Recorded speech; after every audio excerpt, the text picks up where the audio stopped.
Well, I think we have to start with go New York, go New York, go. An unbelievable, another incredible, stunning win for the New York Knicks at San Antonio to seize a commanding, a decisive 2-0 series lead in the NBA Finals. Again, as overwhelming, substantial underdogs, they are now going home to the Garden up 2-0 to try to win their first NBA championship in 53 years. And that entire city is going to be an absolute insane asylum. I can guarantee you that on Monday night for that game at 8:30 p.m. with the Knicks trying to take a 3-0 series lead. Just an absolute stunner tonight's game. I said after last game when the Knicks won that one that we would learn a lot. We would know a lot in tonight's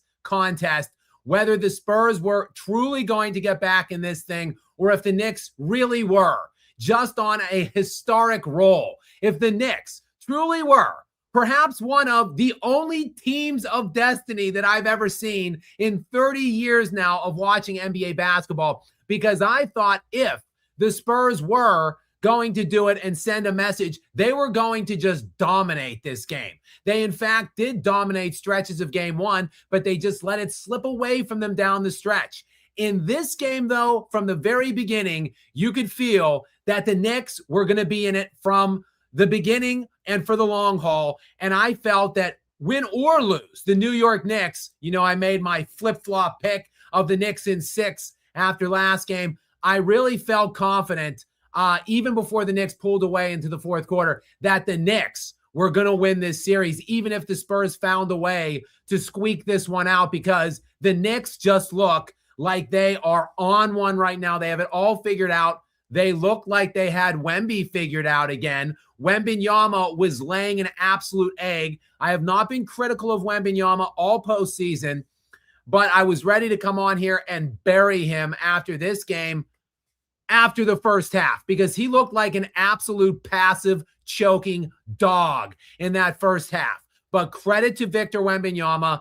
He came out massively in the second half. He played I thought, terrific game with his and their lives on the line in the second half. But, full stop. Great second half by Victor Wembanyama. Great game overall, I thought, by Victor Wembanyama. 29 points, 9 rebounds, 4 blocks, a +6 in the face of this defense, which clearly has troubled him for the majority of 2 games. But he responded in a major way in the second half, full stop. But you can't throw the ball away like that when you get the stop you want.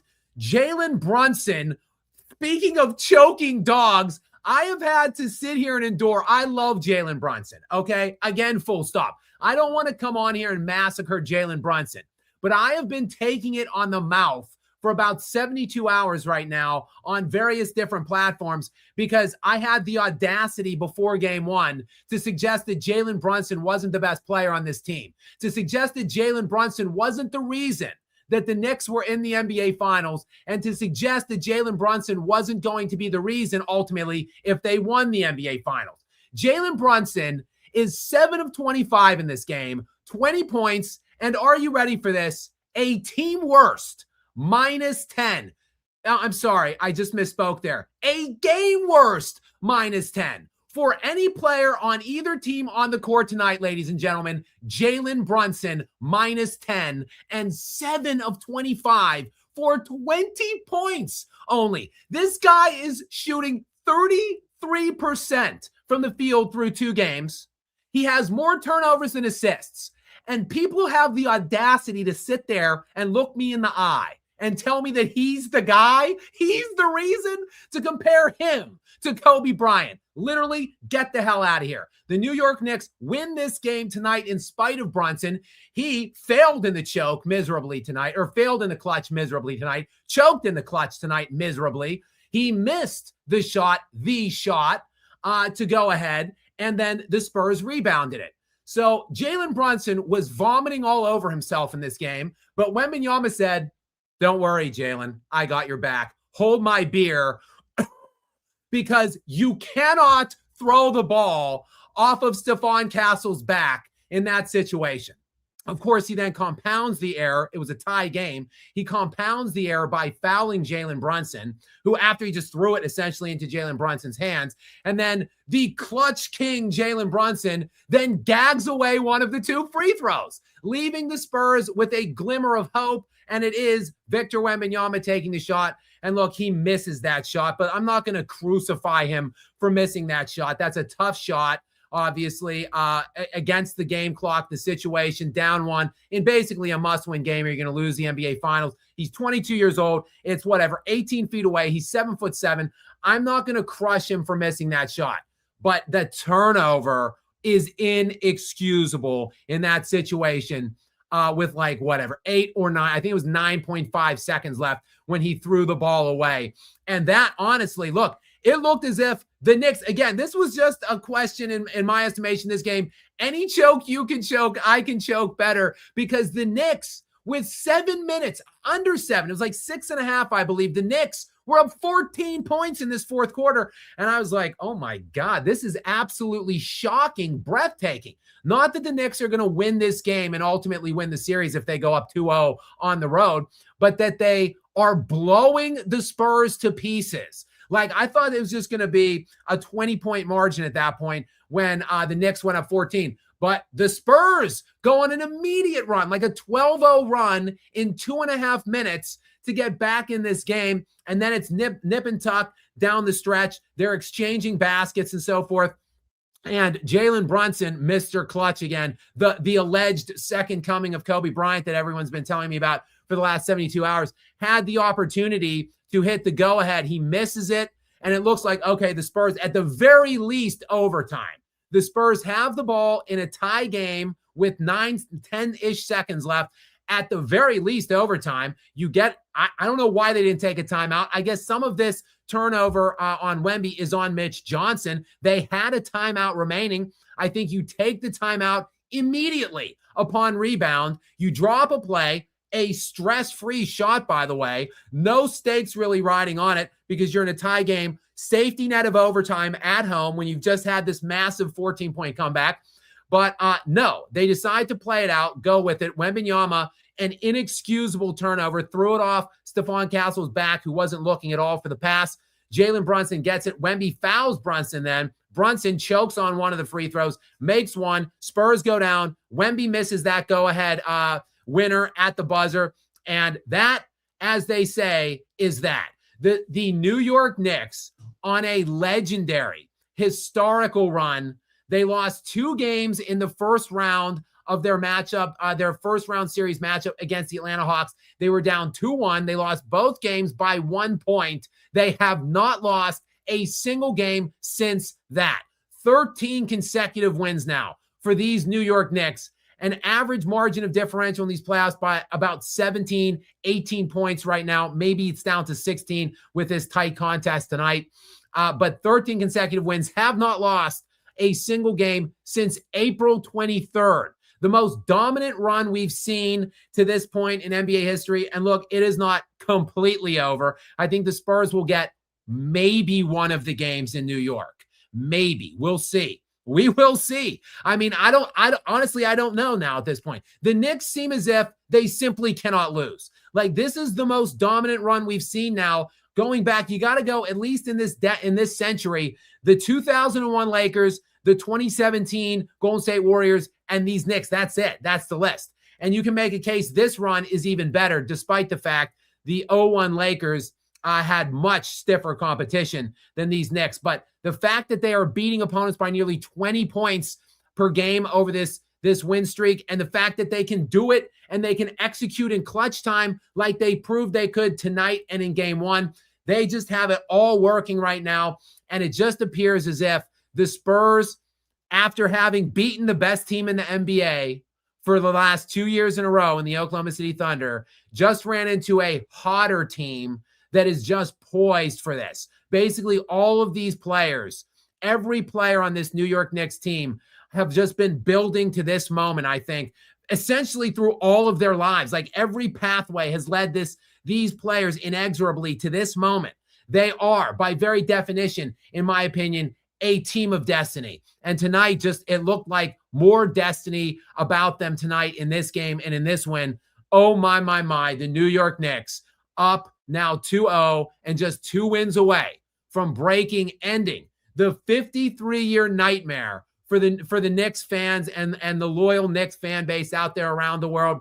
And they will have an opportunity now to do it in Gotham City at home in the Garden. What a coronation that would be if they manage to do it. Of course, the Spurs are going to have something to say about that. Of course, Wembanyama is going to come out with a vengeance in both of those games under the bright lights of Madison Square Garden, especially with how pitifully he played in game 1 and then his failures down the stretch in clutch time here at the end of game 2. Ultimately, he did play, I thought, a great game. 29 points, 9 rebounds, 11 of 21, a +6 for him. De'Aaron Fox was the other story. He was, I thought, terrific down the stretch as well. They went to him really to set things up down the stretch as they needed baskets. He was, I thought, he played a very, very good game tonight. 20 points for him, 20 on 8 of 12. Off the bench, again, Dylan Harper. He just keeps doing it. This kid is incredible, I think. 15 points for him, a +12 off of the bench, a team high +12 for him. So again, I think he led the team in plus-minus last game. He leads the team again in plus-minus this game. Dylan Harper, just a magnificent rookie year and a magnificent playoff run for him. I think he just broke the all-time franchise record for most points scored by a rookie in a whole overall playoff run. So terrific game by Dylan Harper. Really the only guy. Vassell had his moments. He hit shots. Really the only guy tonight for them, unfortunately, that struggled was Stephon Castle. He was still good defensively. He actually tweaked his ankle a little bit. And quite frankly, you hate to see it because it was an SGA maneuver. He was kicking his leg out way far to the side, trying to somehow hunt for contact. And because he in such an unnatural movement, and he stuck his leg out so far, trying to flop and initiate contact, he actually diverted his leg from a safe landing area into, I forget who the defender was at the moment, but turned his foot over the defender, hunting for an SGA flop. This team crucified SGA for 7 games about what a flopper he was. And then you hate to see it. Stephon Castle, the guy who locked up SGA, had him in hell for 7 games in that last series. I guess he learned a little something from SGA because he was trying to emulate an SGA flop, but he doesn't have that game. He doesn't have the flopping expertise that SGA has. So he flopped himself right into an injury. He then had to go out. He was out for several minutes, important minutes, I thought, in the fourth quarter. And he just really didn't have it tonight. 14 points, 5 of 14 for him, and a -6 overall on the game. So, look, the Spurs, they're obviously, they're on life support. It's not completely over, but it's basically flatlining right now. We've got all emergency medical personnel in with the defibrillators trying to light it up for the San Antonio Spurs because they are on life support and flatlining now as they go down 0-2 at home. And again, just a full team win for the New York Knicks. This is what I've been talking about. No disrespect to the great Jalen Brunson, but this is what I've been talking about. It ain't about him. It's not about him. It's about the team, the collective. This team is the story, not Jalen Brunson. And Jalen Brunson doesn't make the whole thing work. Get out of here with that. These players are all playing at such a high level, and they deserve more credit and damn respect than that. That Jalen Brunson is this galvanizing force and presence that has just made these guys so much. But get out of here with that ridiculous nonsense. Karl Anthony Towns is the best player in this series. He has been. He has been the best player in the playoffs this whole run. Karl Anthony Towns is the MVP of this series right now as it stands through 2 games. 21 points for Towns, 13 rebounds, 4 assists. Again, terrific defense on Victor Wembanyama. Shut him down all first half. The refs hit Karl Anthony Towns with some bogus foul calls in the third, which took him out of it. And then Wemby got it going. And then Cat comes back in and Wemby's got it going then because he had to sit down for several minutes with some bogus foul calls in my estimation. But still, Karl-Anthony Towns still the best player, plus 11 tonight, the best plus minus on the floor for either team. I'm sorry, actually, Dylan Harper had the best plus minus, plus 12. But Karl-Anthony Towns, the best plus minus for anybody on his team and the best for anybody on San Antonio other than Dylan Harper. But it wasn't specifically Karl-Anthony Towns. OG Anunoby has been massive all playoff. He hit big, timely shots, 17 for him on 5 of 10. Mikal Bridges, massive tonight, 20 points, 8 of 13, 4 of 6 from the three-point line. Landry Shamet off the bench with a plus 9, 13 points for him. Just big, timely moments from basically the entire Knicks roster. Every player that played, even Mitchell Robinson, who was not good in the plus-minus department, gave them critical minutes when Karl-Anthony Towns was dealing with his bogus foul trouble. Again, he picked up his 4th foul, like with several minutes to go in the third, and he ended up with 5 personal fouls actually in the game. But still, Cat, great game, 21 points, 13 rebounds, 4 assists, and he played just terrific defense, man-on-man, against Victor Wembanyama again. So as the smoke clears and the dust settles, yes, the better of the teams right now. The New York Knicks are the best team right now. They're certainly, to me, not the better team overall. They haven't been all year long, and they won't be moving forward. To me, this could just be like one of these one-and-done magical runs, but now is not the time to discuss that. Now is the time just to celebrate the New York Knicks, celebrate what they've done collectively as a team, and look forward to Game 3 on Monday night at 8:30 in the Garden, which is going to be an absolutely magical scenario and setting for these New York Knicks and for the faithful New York fan base all over planet Earth. Shout out to you guys. Congratulations, where congratulations are due, to the Knicks, to the Knicks front office, to the Knicks ownership, to everything about the Knicks. And shout out to all of you guys, the over 1,000 people that we have coming and joining us tonight on Skap Live After Dark following this breathtaking Game 2 of the NBA Finals. We have a plethora of comments strolling in here. We're going to have to get to those sooner than later just because of how many we have. We're going to be on all night tonight probably. But shout out to you guys. Thanks for being here. For the 1,000+ people that are here, guys, please do make sure that you hit that like button so that YouTube knows to send us out to all of the other people that don't know about Skap Live After Dark. Let them know how much you like it and what a fun, inviting atmosphere it is here, guys. And please, obviously, if you're not, make sure that you subscribe to me now, turn on notifications. I would appreciate it greatly. We are crescendoing over the 20-minute mark here of the show, which is generally about the time I like to bring in, say hello and welcome to moderator Gary. Gary, say something to the people. Something. Gary is here. We needed proof of life from Gary. I'm barely alive. I might need resuscitation by the end of the stream, though. So do we need the defibrillators for you as well, Gary? The Spurs and you? Keep them on standby. Yes. I mean, guys, what a game! What a series! What a run! What 2 games? Honestly, either game could have went either way. Jalen Brunson, yes, was the story in terms of his clutch time buckets in Game 1. I still thought Karl-Anthony Towns was the overall story of that game, the way he played head-to-head against Victor Wembanyama.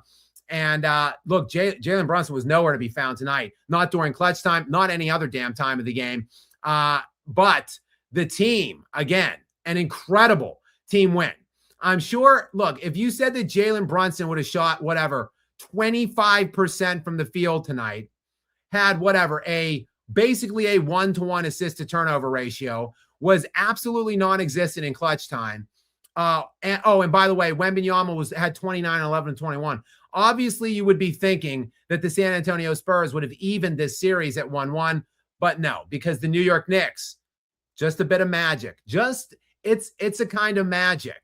Guys, that's a Queen song to the original Highlanders soundtrack, the movie from, I don't know. No, what is it? 1984, I think. It's a Kind of Magic, a song by Queen. Look, if the Knicks win this thing in the Garden sometime in game 4 or 6, I feel like there will be some pressure inherently to play We Are the Champions, a song by Queen. But I would suggest instead of that song, It's a Kind of Magic from Queen on the Highlander soundtrack, because this is just a kind of magic right now, this New York Knicks run.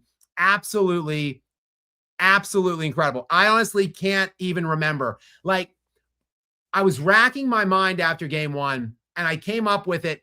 The Pistons in 04 are really the only closely semi-resembling run to me as this Knicks team. Like a team that came to me with a collection of non-stars, really, that came and just put this magical run together. But then, look, the Pistons showed that was no fluke, because they returned the very next year. They won the NBA Finals in 2004. Then in 2005, in the very next season, they returned to the finals and they beat the hell out of the Spurs. The Spurs ultimately did win that series in 7. But look, the two most dynastic forces of that whole decade or that whole era, Kobe Bryant and Tim Duncan. Kobe beaten by that Pistons team with Shaq as his teammate, and then Duncan taken to a game 7 the next year by that Pistons team. And Duncan didn't have particularly very good numbers in that series either. So that Pistons team, no fluke. I don't know that we're ever going to see the Knicks be able to return to this level or this form ever again. This team, they were good in the regular season. Good. They were I think they were the 7th or 8th best net rated team in the NBA this year in the regular season. They won 53 or 54 games. They were the 3rd best team in the conference. I thought they were right on a tier with the Cavs basically going into the playoffs. But to see them put it all together, and them, all of the players individually playing so well right now, all of them for one mutual goal now, playing as just one hotly, finely tuned machine right now through the entirety of these playoffs. And nothing seems to be able to quell this hot streak and this fire that they're on right now. A 10-day layoff, and still there's enough magic dust remaining for them to win both games in San Antonio. I don't know. I as a guy who has watched religiously the NBA for 30 plus years, let's just say, I personally can't not remember a team that has just come out of absolute nowhere to play at this level. Guys, they're playing like the best team in NBA history, babe. This is the most dominant team in playoff history at this point. I certainly didn't have that on my bingo card coming into these playoffs. So again, tip of the cap to the New York Knicks, and tip of the cap to Mike freaking Brown, who we were on this very show questioning his acumen as a coach, how good of a coach this guy is overall. Is he even a good coach? Is he a great coach? I was. You weren't. You were saying he was good. I was the one that said I didn't believe in him. You did. You said he was very good. I thought, Gary, and I thought very good, but I would not probably have said great. But right now, I mean, this is a great run, and he is playing obviously a major factor, because look, they bring him in first year, and then this is what they're doing. It's unbelievable. It's crazy. And the Zesty Cat era has come to an end. We just got to start talking about Karl Anthony Towns, the beast that he is. And OG Anunoby has been absurd in these playoffs. I mean, just incredible. Just an incredible moment for the New York Knicks.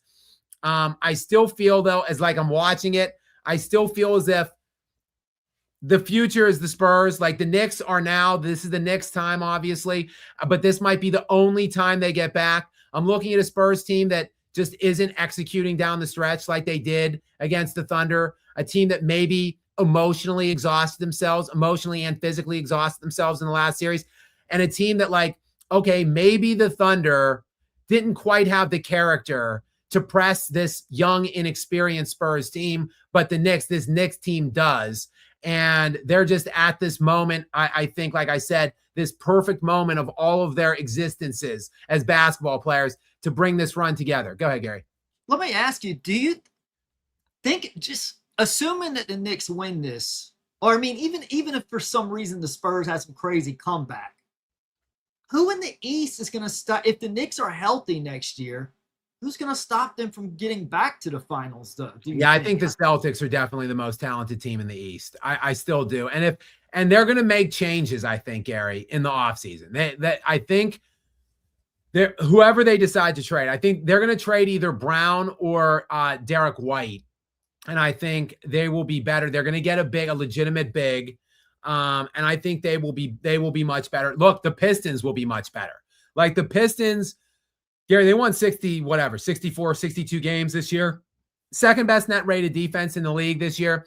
They just were so young, so inexperienced. Two of their main guys, Asar Thompson and Doran, were just so basically inefficient, not even available offensively. Like if they add anything to their game, or if they get a guy, if they get more of a scorer to help alleviate the strain from Cade, like I'm not saying if the Knicks will be the favorites out of the East after this run, whatever happens, even if the Spurs come back somehow and make this crazy comeback and the Knicks lose, they will be favored probably to start the year out of the East. They probably won't be the favorites to win the championship. I think the Spurs will be the favorites to win the championship next year, and then the Thunder when you open the odds, and maybe then the Knicks after them. But I would be surprised. Honestly, I would be surprised if the Knicks got back into the finals next year. Like of all the teams that we've seen, this is going to be the 8th new team that wins a championship now, which is crazy. An 8th new team in a row, like unprecedented throughout all of NBA history.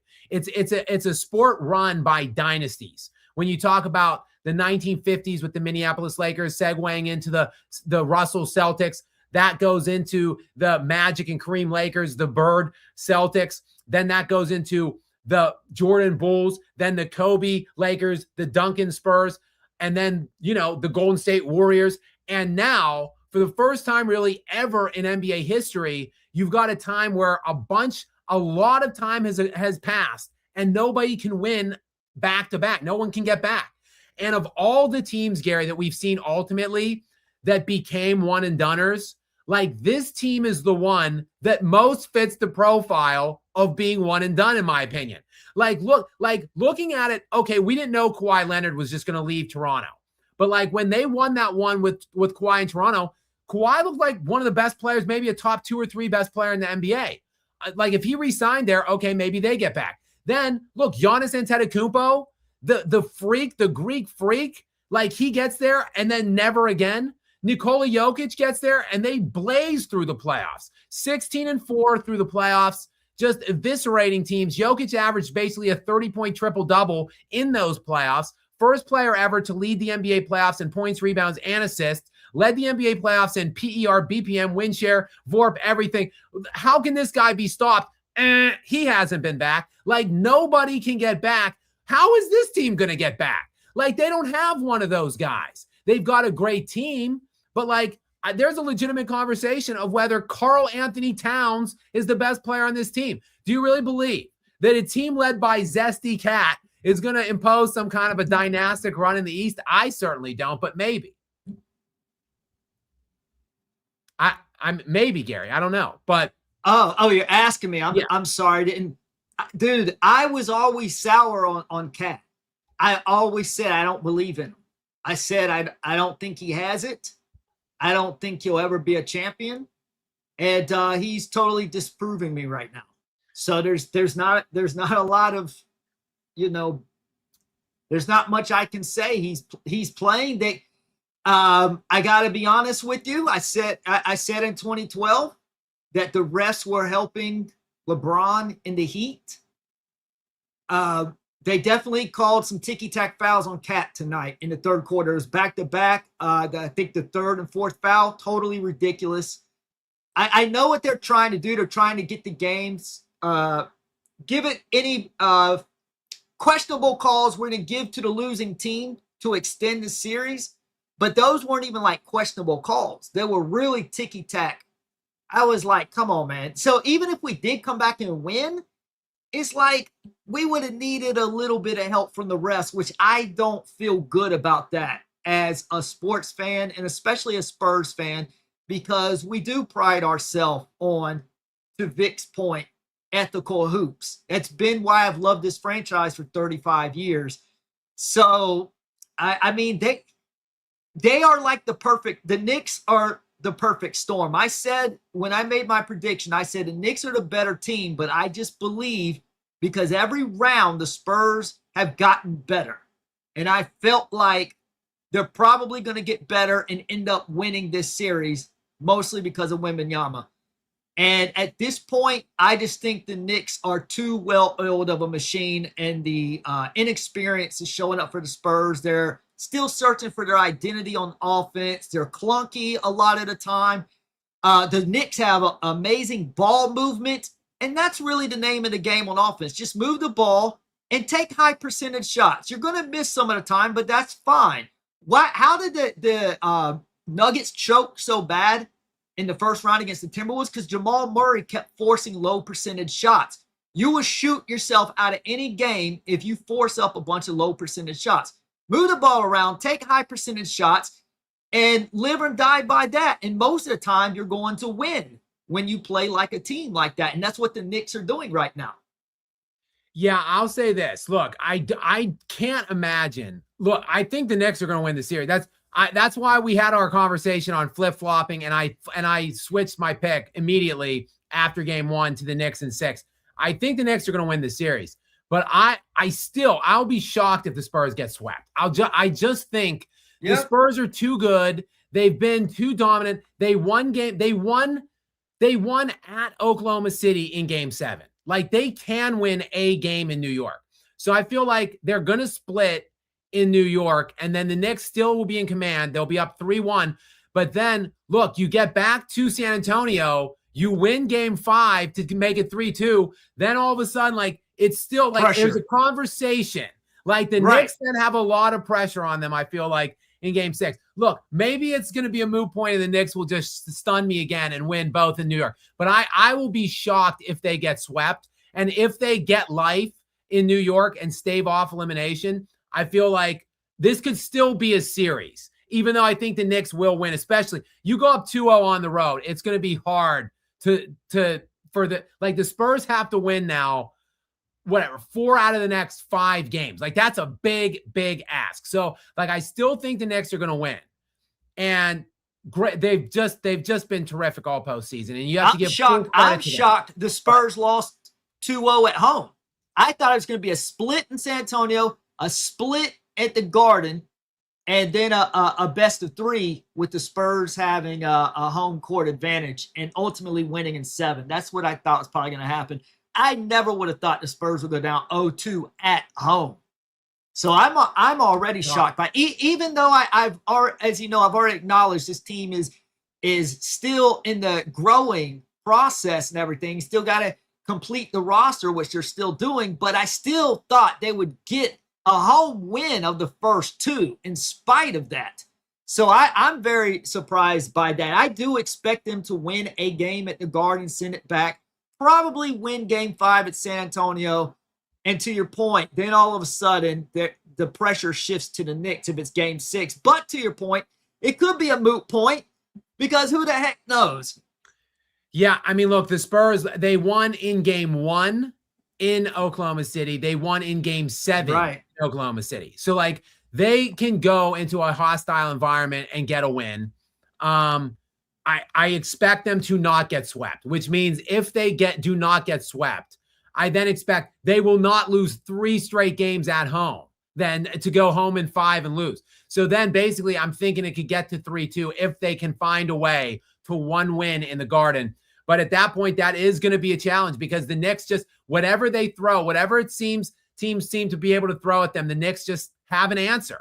Like, they're just on a run right now, which, again, I've never seen in my lifetime. Like, it's pretty cool to see a team in the Knicks that I don't think they're – I think the Spurs are better. I think the Thunder are better. I thought the Celtics going into the playoffs were better. But to see a team be this dominant against a field in the NBA without like a superstar. I mean, Karl Anthony Towns, I think, has made 3 All-NBA third-team selections in his like 9 or 10-year career. And Brunson has made 3 second-team selections in his 9-year NBA career. So like these guys have been floating around the league, their best 2 players, for like a decade. Neither one of them have sniffed first-team All-NBA. And to see a team like to go on this dominant of a run with just the collective, just the whole, the team as a whole, just be this dialed in. It really does. It strikes you, I guess not surprisingly, that a lot of these guys were college teammates, because it strikes you as like a run of like a senior-laden upperclassmen team in the NCAA tournament, like in a college setting where like they're not as talented as these other teams, but they've been together, they play well as a team, and they're just dispatching better, more talented teams than them, and they're doing it in historic fashion. So full credit to the New York Knicks. I can't wait to see the atmosphere there on Monday night at 8:30 in the Garden. And guys, full credit to you. About 1,100 people here. We just clicked over.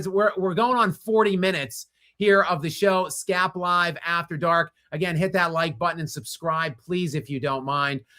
Gary, however, we better get to some of these comments. Go ahead, Gary. I'll let you back in first. Go ahead. This is going to sound insane because it is, but there's only one chance the Spurs have. There's only one way they can win this series. And this is going to sound crazy. Everyone's going to start piling on me. That's fine. Unleash Dylan Harper and see if he can turn into the Black Mamba. He's got to. And I'm talking, yes, start. Remember what he did game 1 when Fox was out. Let Fox come off the bench. Let Dylan Harper play 35, 40 minutes. Let's see what this young pup can do. We're playing with house money because obviously Wemby is not going to lead us in this series. So the only chance we have is if Dylan Harper can turn into Kobe Bryant.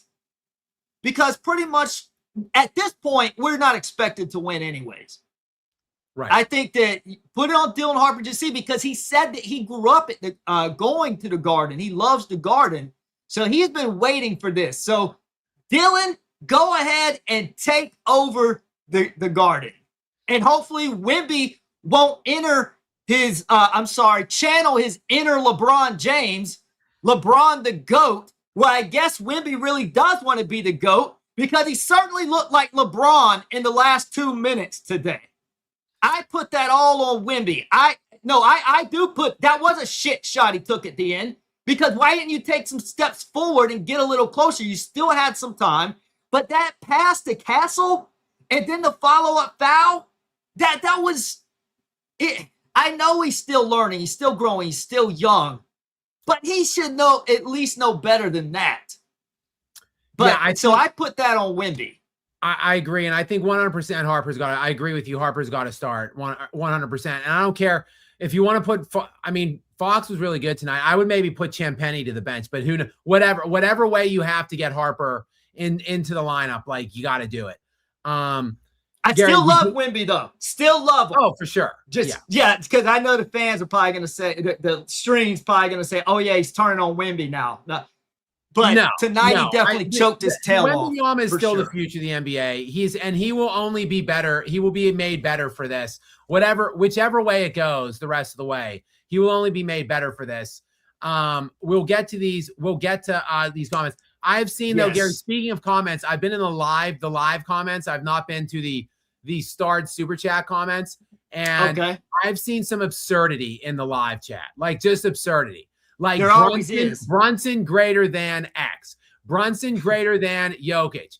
Brunson greater than Shea. These are outrageous takes. These are steaming poo-poo takes. Like Jalen Brunson, again, is getting unequivocally carried right now.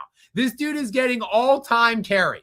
Like and I like Jalen Brunson. This is what I hate about it. I got in the fight with Whitlock a few days ago. I've been going at Whitlock now. Whitlock and I exchanged like 20 text messages throughout the course of this game. And I'm still going in on it because I hate when I like a player and I'm forced to take a stand against a player because people go too far on it. Brunson greater than Jokic, even Brunson greater than, get out of here with these takes. He's shooting 34% from the field through 2 games. He has more turnovers than assists, and he is the worst defender on his team by far, by a lot. He's getting absolutely carried right now. This is the strength of the collective, the strength of his team. Congratulations to the New York upper management and front office for putting the perfect, appropriate team around him of all guys that can defend great and hide him. If only Jokic had. Jokic is a billion times the offensive player of Jalen Brunson. If only his team could have been so smart as to put 4, 5, 6 guys around him that could defend like the guys that have been put around Jalen Brunson. Jokic would be going on a three-peat right now. But you can have your outlandish, ridiculous little takes. If I was voting, Karl Anthony Towns through 2 games is the MVP. He is the story to me. But we'll see. Yeah. Obviously, Jalen Brunson, the media is that he's the darling of the media. They're going to do whatever they can to try to weave a narrative to get him the finals MVP, even if he's shooting 34%, which he is right now, with more turnovers and assists. All right, we're at the 40-minute mark. We've got 50 of these super chats already. Shout out to you guys for your ongoing support of us and your generosity. Quick public service announcement or whatever before we get started in these comments. Like I said, we've got 50 already in 41 minutes.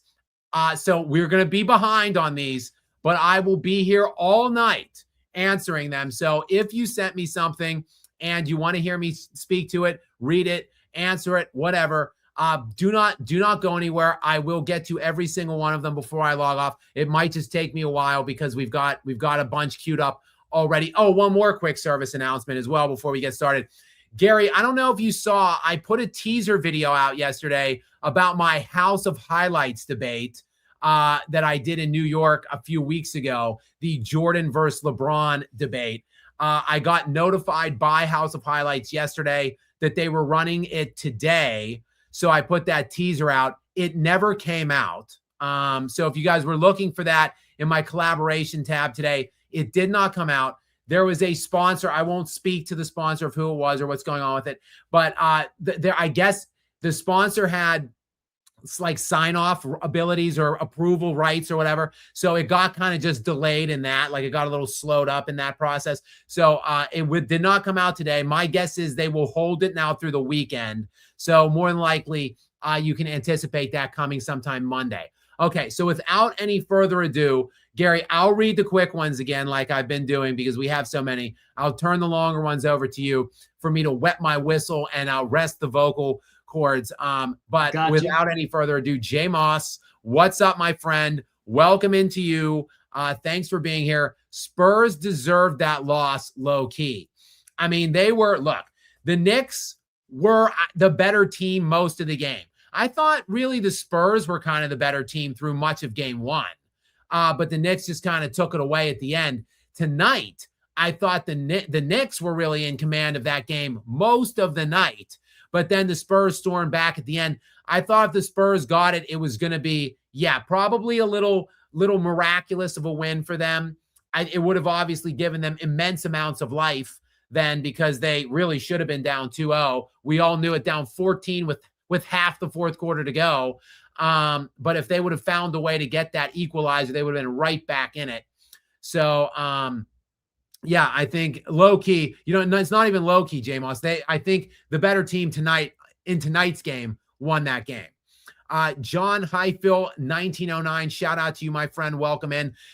He says, Cat wants that finals MVP. He does want that finals MVP. And he probably, as LeBron said after that 2020 finals win, Cat probably wants his damn respect as well. And damn it, we should give him his damn respect because the Cat, do you guys know that Zesty Cats, do you know that his nickname amongst NBA circles, Gary, did you know this? That Karl Anthony Towns' nickname amongst Big Zesty?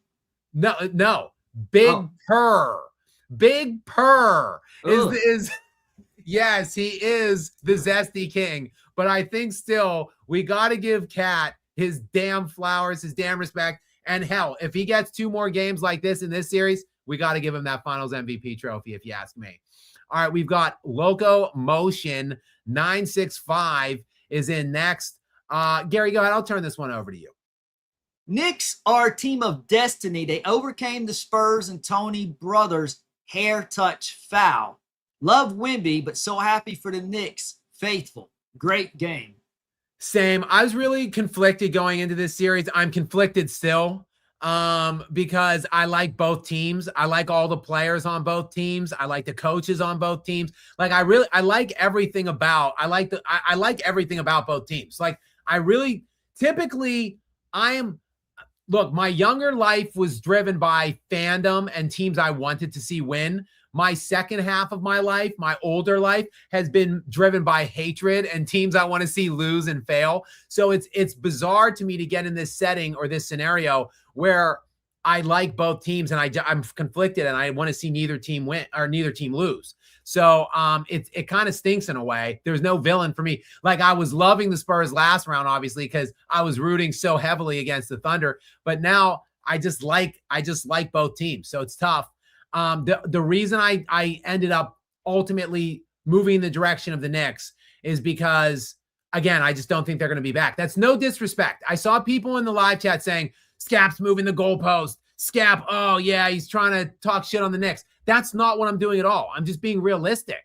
Like I just don't see them winning another championship, and they haven't won one in 53 years. And I like all these players, and I think the Spurs are going to be back like almost every year for the foreseeable future. So I feel like I moved in the direction of rooting for the Knicks because I want them to seal the deal and get this once in a generation like run. Finish it off all the way and get that trophy. And then obviously I think the Spurs time begins next year. So I agree. The Knicks though, I like Wemby. I love Wemby. I love the Knicks. I love Brunson too. I hate being forced pigeonholed into a corner that makes it look like I'm hating on Brunson. I'm not. I'm just trying to put some reality into things here, especially with Whitlock, because he went at me so hard when I said, I don't think Brunson's the reason. Like he was trying to make it like Brunson versus Wembanyama was the story. And that's not the case. It's the Knicks versus Wembanyama or Wembanyama versus the Knicks. Like the Spurs have great teams and great pieces around Wembanyama, but it's still all about Wembanyama ultimately. So, but it's not all about Brunson, in my opinion. It's all about the collective. And that's my only point. Giuseppe DeRosa 01 is in next. Wemby needs to stop shooting so much. I think that's not necessarily completely true, Giuseppe. I think Wemby needs to stop shooting so many damn threes. Again, tonight, he took 6 threes. He made 2 of them, 2 of 6. It's not terrible. It's not that many. I think he took 9 the other night, I want to say. But still, he sets up pretty deep. He sets up at the three-point line. He was initiating a lot of his stuff from either the really high pinch post or outside the arc. I feel like they got to do better. They got to run action around. They got to run him off of a couple screens, maybe get Cat cross switched off of him and get him underneath the basket in initiation, because he's got to just touch the ball closer to the basket at this point. Like he can't be trapped out there in limbo with Cat on him, and then it hasn't really fared well for him or the Spurs to this point. I think that's like a coaching wrinkle that needs to be worked on by Mitch over the weekend, and we'll see. I mean, we'll see Giuseppe, but I agree. He needs to get his touches a little closer to the basket moving forward, I think. Yeah, and he's definitely doesn't look like he's playing like his life depends on it, like he said after the OKC Game 7. You remember that in the presser? Yeah. Wemby, are you playing like your life depends on it now?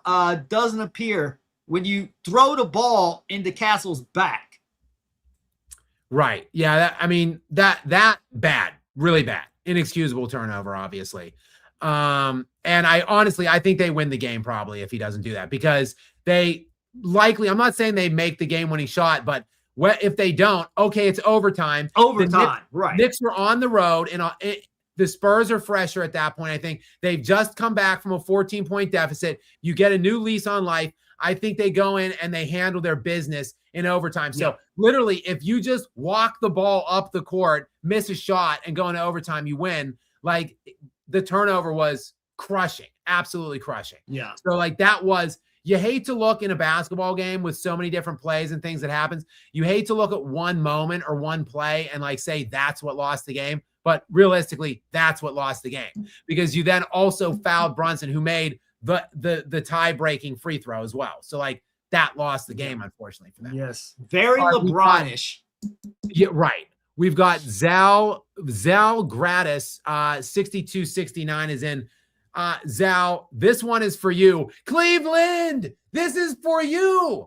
One of my favorite. Yeah, LeBron, just so insufferable after these championships. This is for you. And then 2 weeks later, that one right there made me the GOAT when he was sitting on the couch. And then, of course, the Lakers, the one after they won the Lakers, I just want my damn respect. Yeah, because you get respect by asking for it, right? That's the way it works, right? Like you earn respect, isn't given, it's earned, LeBron. So sorry. Okay, J Moss is in next. I should say again, J Moss started us off tonight as well. So thank you very much, J Moss, for returning and for a generous donation here. Gary, what does J Moss have for us this time? And it looks like it's a part 1, so I'll hunt around for part 2. Okay. Spurs inexperienced is what lost them that game. Wemby made some very rookie mistakes. They also seem to forget why they beat OKC.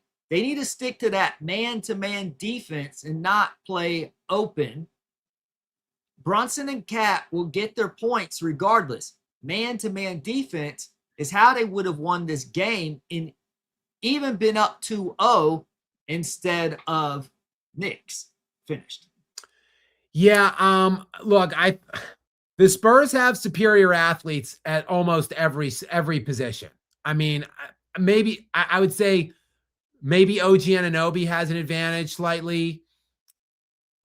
Maybe, like, depending on who's covering him, just with his size and athleticism. Like OG he's pretty stout and long. I'd say that's like athletically like the only real advantage that the Knicks have. Like, generally speaking, Gary, going back to like the playground or like early whatever, like grade school basketball, like when you have an athletic advantage, like when you're a team that is just better athletes up and down the court, like you just play man. Like zone is for teams that like can't necessarily they can't match up man to man, so they go to zone essentially. Like, so I'm with J Moss here. Like, I don't understand why they did that. Why they're not just specifically sticking. And man, now they were doing some cross switching and stuff with Cat and Wemby. They were trying to get Wemby kind of off Cat, just because Cat is lurking at the 3-point line and drawing Wemby out in game 1, which is exactly where Wemby wants to be, closer to the rim. So they were trying to get him in advantageous scenarios where like maybe he could be closer to like a baseline 3-point shooter, and then he could leak over quicker on into the paint. But yeah, I don't, other than that, I don't understand why and for what reasons they wouldn't be primarily just sticking to man coverage. I don't get it either, J Moss. I'm with you. Let's find my way back. Gregory Lieber is in next. Do you have a broom to donate to the cause, Gary? Oh boy, Gary, they're coming at you with broom emojis. I still think I would still be shocked. Look, we just saw the Knicks last year. Actually, the Knicks lost games 1 and 2 in the Eastern Conference Finals last year to the Indiana Pacers. Now they still lost the series ultimately, but the Knicks then went on the road, split those road games. So they extended that series, made it 3-1, took it back to the Garden, won again then in the Garden to make it 3-2. Then the Pacers went back in Indiana and won game 6 to win the series.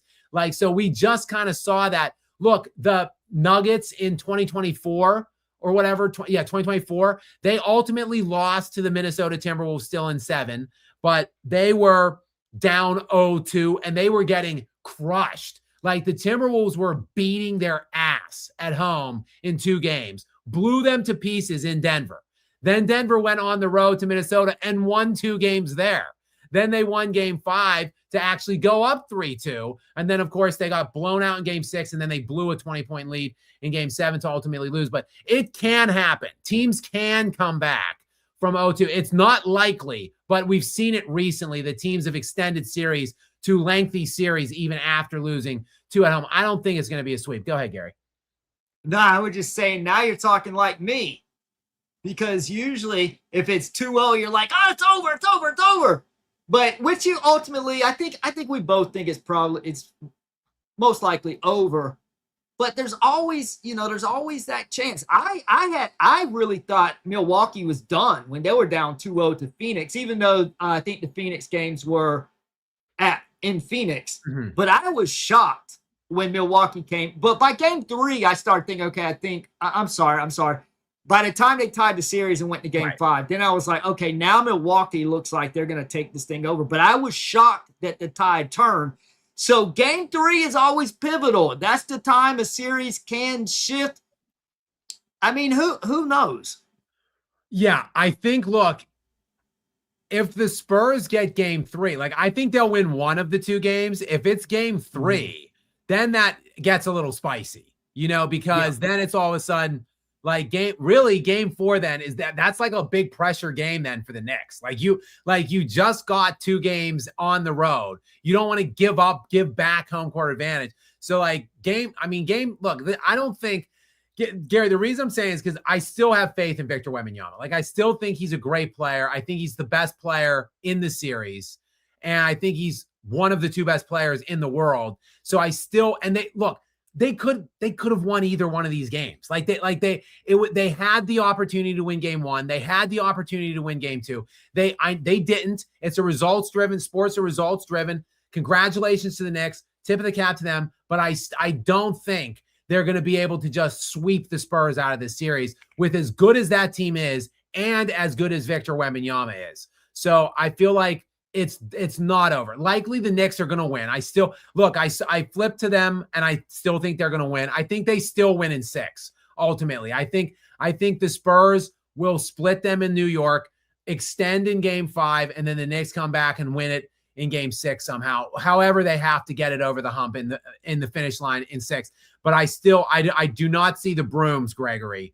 But we'll see. I mean, we'll see. Yeah, we'll see. Long weekend. An extra day for the travel, and then we'll be at it again on Monday night at 8:30. We've got Drew First Blood is in next. Wemby taking jumpers, so unserious. Wilt did it too. I mean, that's just the way of the world today, Drew. Nikola Jokic shoots a lot of jumpers too. Nikola Jokic has arguably the best post game of any player I've ever seen other than Hakeem Olajuwon, and yet he still shoots 6 threes a game too. And he takes long ass jumpers too. Now, Jokic is a much better jump shooter at this portion of his career than Victor Wembanyama, but still, you've got a 6'11", 265 pound, 270 pound guy in Jokic that's shooting a bunch of threes. That's just the way of the world. Even Giannis Antetokounmpo's shooting a bunch of, he shoots more outside shots now. This guy was 6'11", 260 with a 75-inch vertical leap and 2% body fat that could just orbit himself past everybody. He's shooting mid-range shots now too. People shoot jumpers now, even bigs, Drew. But I agree, if the shots aren't falling, you got to switch it up and get into the paint somehow. And Wemby's 7'6" or 7'7", so you would want to see him probably put his head down and get to the basket a little bit more. And he's really good free throw shooter. Typically, he missed some tonight. He would miss 3 tonight, but still, he only shot 8. So get a little more aggressive, get going to the rim. The NBA wants to extend this series. Give them every reason why they should, Victor, and put your head down and go to the rim and try to create contact would be my suggestion to him. All right, we've got Erg coming in next. Gary, this is a long one. I'll turn it over to you. Thank you, Erg. I appreciate you. Refs gave the Spurs every chance to win with those 2 awful calls against Cat. And as a Spurs fan, I cannot deny that. It's absolutely true. Knicks had to use a challenge to get their first foul shots of the second. Yeah, I think we can all agree. And even I said, Jason Whitlock and I were arguing all night still about, as we were texting each other, about whose team it is, blah, blah, blah, how important Brunson is. The one thing we both could agree on was Cat got screwed on some of those foul calls. Like we both, and Gary can agree with it. Everybody in the chat probably agrees with it. Like those calls were bogus, and that game was locked up. I thought Cat had it all rolling. He was scoring. He was doing a bit of everything. He was getting teammates involved. He was defending Wemby. He goes out with those fouls. Wemby gets it rolling in the non-Cat minutes. And then sometimes, look, when you've got a guy, a great player locked up, but like he feels the ball go in a couple times, then all of a sudden the shackles are off a little bit. Now he's got rhythm, momentum, and even the things you were doing prior aren't necessarily working then once his confidence is up. So Wemby kind of got it rolling in the non-Cat minutes, and then it was hard to get the jack back in the box, where it was hard to get Wemby back collared up then at that point when Cat came back in. And Wemby, credit to him, he had he did everything right. The second half, primarily, and late, the midpoint of the third quarter on into the fourth, he did basically everything right, everything he had to do until that last turnover. And I thought they were going to win the game. I was texting with Gary and I said, if Wemby has 15 to 20 on high efficiency in the second half, they're going to win. If he doesn't, they won't. And I thought they would have. I thought they were going to win that game. If he just doesn't throw it off Stephon Castle's back, I think this would be a 1-1 series right now. But if you're what's the thing that Mike Tomlin always said? If your aunt had man parts, he's your uncle or whatever. So those things he did throw the ball off Stephon Castle's back, and there you go. It's now 0-2, or it's 2-0. New York going back to New York.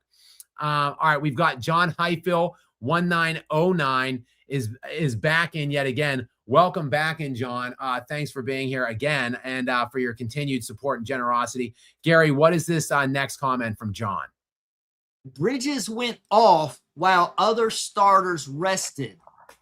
Way to go, Iron Man. Skap and Gary, this thing's going to New York City 2-0. Is this series a wrap in 4 or 5? Well, John, I've been talking about it. I've mentioned it. I just don't see it. I don't see a sweep. And if it's not going to be a sweep, sorry, I had to let the boss out of the door. If it's not going to be a sweep, I really do think it's going 6 still, because the Spurs are not. I just don't see any way the Spurs are losing 3 games in a row in this series at home, which is what it would have to be if it's 5. Because if they get a game in New York, then it goes back to San Antonio for game 5. And I just don't think the Knicks are going to win that game. So then, therefore, I think it still goes 6. My flip-flop pick after game 1 was Knicks in 6. I'm sticking to it. I think the Spurs have too much talent, too much pride to go out in 4 in this game. Or in this series. So no, I don't think it's going to be a sweep. And then ultimately, no, I don't think they get closed out on their home floor after losing game 1 and 2 in San Antonio. So my guess would still be Knicks in 6. And Gary, I don't even think Gary has to answer. We know Gary's not a flip-flopper, damn it. He already let us know that it is not an option to flip-flop. So Gary still has the Spurs in 7. Right, Gary? Well, I'm not flipping my pick. Right. I'm just. It appears that I was wrong, because right. I don't see how the Spurs will happen now. What? Oh yeah, I think the Knicks will win at this point. But I mean, I already put my pick 4th, and I was wrong. Just like in the OKC in 7, I didn't think we were gonna beat OKC. And to be honest, when they beat OKC, and you saw how Wemby was crying and they were all celebrating, I don't think they have anything left. And I think that's a mistake of inexperience, and that they're still immature, and that next time they're in that position, they'll know, okay, this isn't the whole thing yet. So I just don't see how. I just don't think they're ever getting up to the challenge the way they did OKC. And the Knicks are a well-oiled machine. I think that now this is a hot take. I know everyone's going to disagree with me, but I honestly think that the Knicks had an easier time with the Cavs than the Spurs had with OKC. Do you think? Right. I mean, and yes, that is the. I'm joking, of course. Right, Gary. I know, but that's the importance of being in the East. Like that's the value you get in being in the East, because the Knicks, they didn't do shit for 3 rounds. Like they just coasted and took like four days off at the end of this round, then 7 days off at the next round, then 10 days off at the other round. While the Spurs have to go and play 2 really good teams in a row in the Timberwolves and then the Thunder. Like those are just physically, emotionally demanding series. And look, the Knicks just keep stacking those breaks. And that stuff it's cumulative. It adds up. Like as you get less and less time off in between series on one side, while your opponent is getting more and more time off every series on the other side, those things stack and they eventually, like they do add up here now in the finals. That's why, like, it's always been hard for the West team coming out, because they actually have to play elite championship caliber teams to get out, to just get to the championship round. Whereas the Knicks, like, look, they all credit. Again, I don't want to make it sound like I'm hating on the Knicks, but you get a Hawks team. I think the Hawks were probably the best team they played in the playoffs. That's the first round. Right. That was the first round. They had the toughest. And then you avoided Boston. Now, if Embiid was playing the whole series in round 2, that would have been a dogfight of a series. But since he was injured, and then you avoided Detroit. Now, if they had beat Boston and beat Detroit, they'd be spent right now, just like the Spurs are, and it'd be more even. Exactly. But I don't want to use that as an excuse. Sure. Listen, the Spurs are just getting their ass kicked. And this is what I've been saying. I never thought they'd be this far anyways. I'm still happy about the future. Of course, I want them to win now. But, I mean, they're just getting outplayed. I do think they look like the better team game 1. But even if that shot falls tonight for Wemby and they win at the buzzer, I'm still saying Knicks are the better team tonight. The Spurs just went on a magic run at the end. But the Knicks for 3.5 quarters look clearly like the superior team. For sure. But like you said, I think the Spurs were probably the better team in game 1. So you would think it would just be a split then. Like one team was the better team with the other. Right. And then at 1-1, it's really anybody's series still at that point. But like the Knicks just find a way to win both, and like 2-0 on the road, like that's tough to overcome now at this point. I want to hear if Wemby's going to say they just wanted it more than us, because he's always talking about wanting it more. I think that's overrated, that whole phrase. You know, like when Cornette blocked Hartenstein, and Wemby's like, Luke just wanted it more. No, what happened was the timing. If he had jumped half a second later or half a second sooner, he would have got dunked on. It's not a matter of who wanted it more. It was execution and timing. We all know Wemby wants it, but he's not executing. That's what it comes to. I think you prove how much more you want it by your preparation. Case in point, Kobe Bryant, how he outworked everyone in the off season and the off days. That's how you prove who wants it more, in my opinion, more so than just in the heat of the battle. Yeah, it's with Gary. It kind of reminds me of guys who like thank God after they won or whatever. Like, does that mean that God doesn't want the losing team to win then? Like, I agree. I think everybody wants it, right? Like everybody. Right. Yeah, God loves you more than the other team.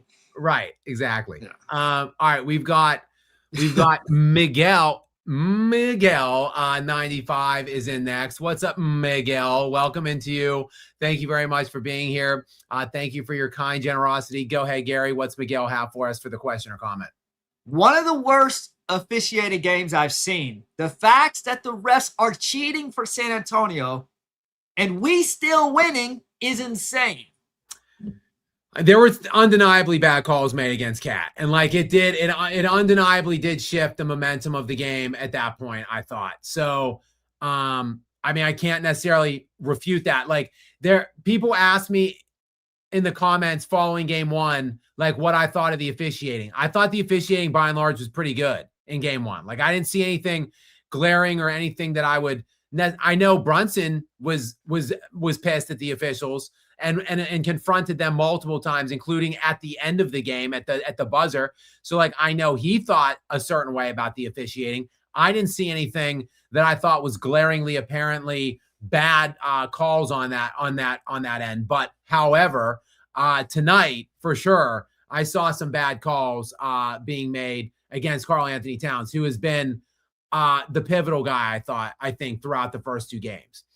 All right, we've got Big Meech, 3533 in, just thanking us for the content with a very generous donation.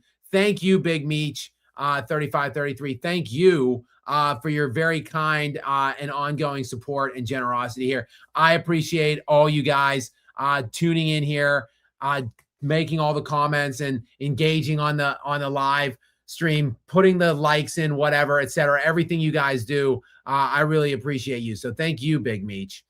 Okay, next is George Costanza. What's up, the Human Fund CEO? Welcome into you, George. I appreciate it.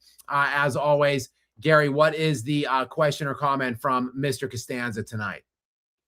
OKC Game 7. Voodoo must be activated. Help Spurs make this not a sweep. Make it Game 7. Skap, Chat, Gary. Kramer turned into Batman. Who lost the pinky toe? Oh, man, that's a good question. I know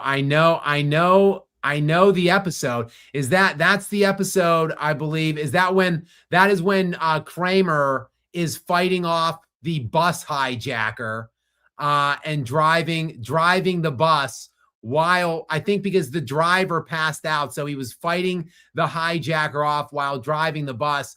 And it was to get the pinky toe, but I can't remember Wasn't it that woman, that the annoying I can't heckler remember woman? the name of the woman whose toe it was, though. With the one with the obnoxious laugh? Yes, exactly right. Yeah. But I can't remember the name. I can't remember her name. But I know the episode. I know the episode you're referring to. I can see her as well. Yeah, I see her face. I can't think of the name though. Good question though, George. That's a good question you came up. I like these obscure trivia questions. Very well played. Ty $ 49 is in next. I can only imagine being Castle, feeling the ball hit my back would feel more like a gut punch. This is on par with J.R. Smith's finals blunder. Yes. Yeah, it's a bad mistake. I still, though, they weren't winning that. The Cavs weren't going to win the series anyway. Like, even if they won game 1 against the Warriors, like that's probably like a Sixers beat the 0-1 Lakers in game 1 moment.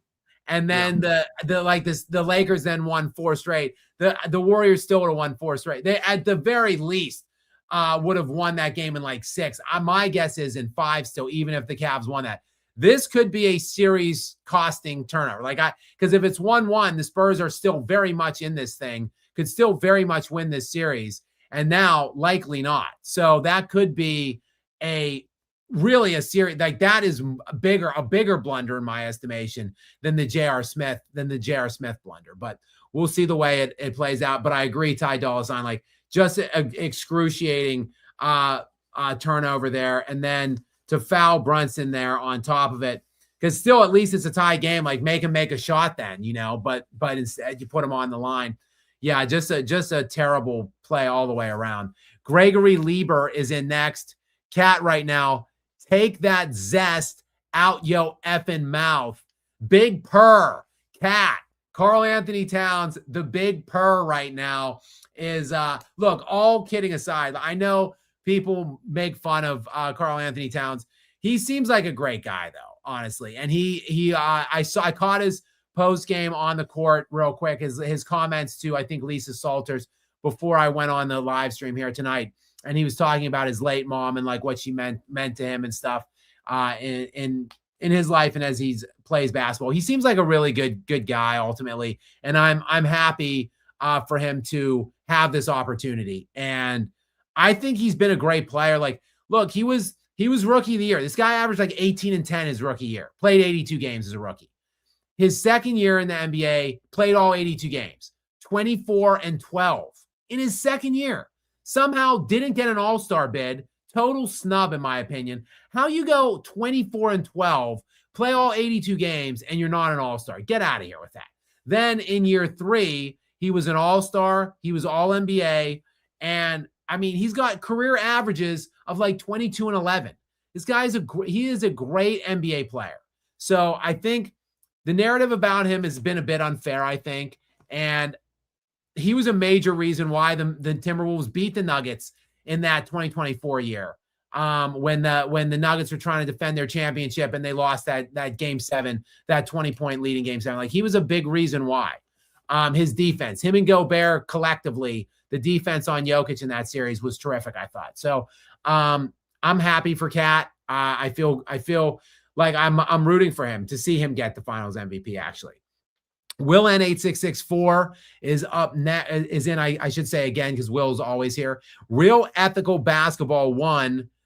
F Tony Brothers, Knicks against all odds. It seems like Tony Brothers shouldn't even be in the NBA at this point. Like, it seems like Tony Brothers is at the heart of every controversy. Doesn't it seem that way, Gary? Like, every officiating controversy we see in the last month, it's Tony Brothers. Get his ass out of the NBA. Like, why is he getting assigned to these games at this point? Like, I would say the NBA should launch an investigation, but maybe the NBA is sending him in to do these things. Maybe he's doing it at the behest of the NBA. So obviously he will have their unending protection, more than likely. We've got 1Bzilla is in next. What's up, 1Bzilla? Welcome into you. Says that good thing Gary isn't worrying about the Spurs this season. Let's not forget he said he's waiting for your 2032 to see what they will become then. I don't think he said 2032. I think he said at the latest by 2029, I think was, or 2028 maybe. Like at the latest 2028, something like that. Yeah, I think he said he wasn't expecting this year, maybe not next year, but he said by the latest, like 2028-ish. So I think he would not be, Gary would be pissed if it's 2032 and he's still waiting for this Spurs team. He's giving me a nod. Yes, Gary, you would be pissed if it's 2032 and they haven't won yet, right? Yes, I'd be pissed if it's 2029 if we don't win within the next 3 years. Right. Yeah. So 1Bzilla, don't put words in Gary's mouth. He did not go quite to that to go 2032. All right, we've got Dommy P12 is in next. What's up, Dommy? Welcome into you. Wemby looked like LeChoke at the end. I mean, look, you don't want to invoke LeChoke names when talking about any up-and-coming superstar, that's for sure. That is a damning name to drop. But, I mean, if the LeChoke fits, you got to wear it. Like, the throwaway off Castle's back was terrible. Again, I'm not going to crush him for missing that shot, but he did then ultimately also, he not only threw the ball off of Stephon Castle's back, basically bounced right to Brunson. He then fouled Brunson to give Brunson the go-ahead free throw bucket. Then he missed the game-winning shot. So that's a whole lot of stuff piled in to the last 9.5 seconds of a game you lost by 1 point to go down 0-2 on your home court. That is a bad choke. But ultimately, I think he's had a magnificent playoff series, and he played really well tonight. Like, I'm not going to equate this to LeChoke yet. I think Wemby will come back, whatever happens. Look, if they lose in whatever amount of games in this series, I think Wembanyama is going to come back and have a magnificent career the rest of the way. He's going to make up for it in bunches in a way that LeBron James never has been able to counteract or make up for all of his various choke jobs that we've seen throughout his career. All right, we've got Shatterglass 23 is up next. And Shatterglass, thank you. And they say, go Knicks, go Knicks, go Knicks. So go New York, go New York, go. Yes, Knicks. And then this little sign. I thought it might be a broom, but it's not. So yes, the Knicks up 2-0, going all the way back now to Gotham. And it's going to be, Gary, they're going to be partying through the weekend in New York, waiting for that. There will just be people outside the arena probably tonight and they'll just stay there all night, all weekend, partying outside the arena, waiting for game 3 on Monday night at 8:30 in the Garden. Go ahead, Gary. Do you remember in the Super Bowl, Patriots Falcons? You know that rapper Lil Bow Wow, Snoop Dogg's little cousin or whatever? Mm-hmm. He got in the camera and shouted, "This shit's over for the Patriots. Your little dynasty run, real cute. It's over. It's over." In the third quarter, he was shouting that. what happened. Right. That's why you never celebrate too soon. True. That's why Kobe said, job's not done. True. And I'm always nervous if it's my team. Like if I was like really behind the team right now that just won 2 games on the road to go up 2-0, I would still be very nervous. I would still think that like my team could definitely still lose that series. So yeah, I wouldn't be celebrating anything too soon for sure. If you're a Knicks fan. Willen 8664 is in again. Mikal Bridges in the third quarter is like, F those draft picks. F them picks. That is a reference to the general manager of the LA Rams, his name is escaping me, but he famously once said, F them picks.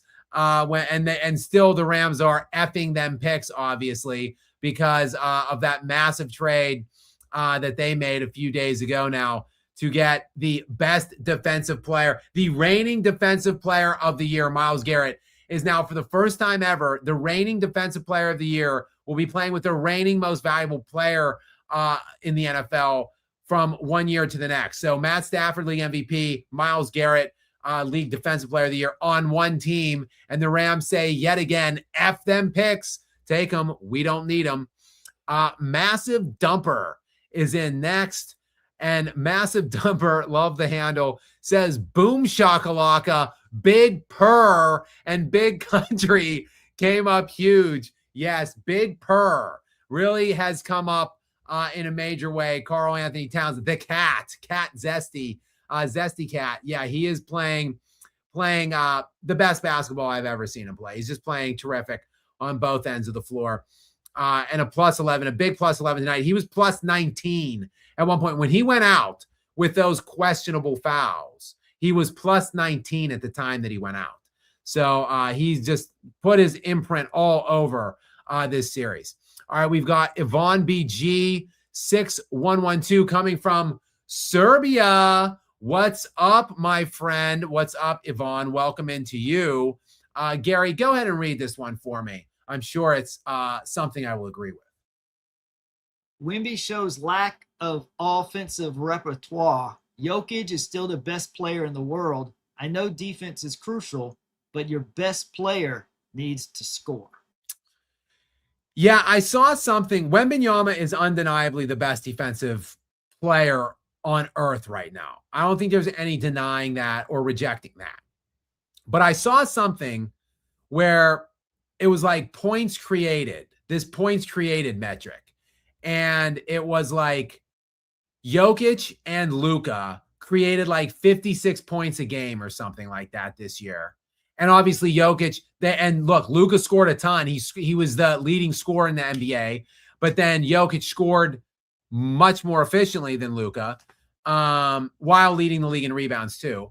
But anyway, they both created 56 points per game, and Wembanyama created like 32 or something.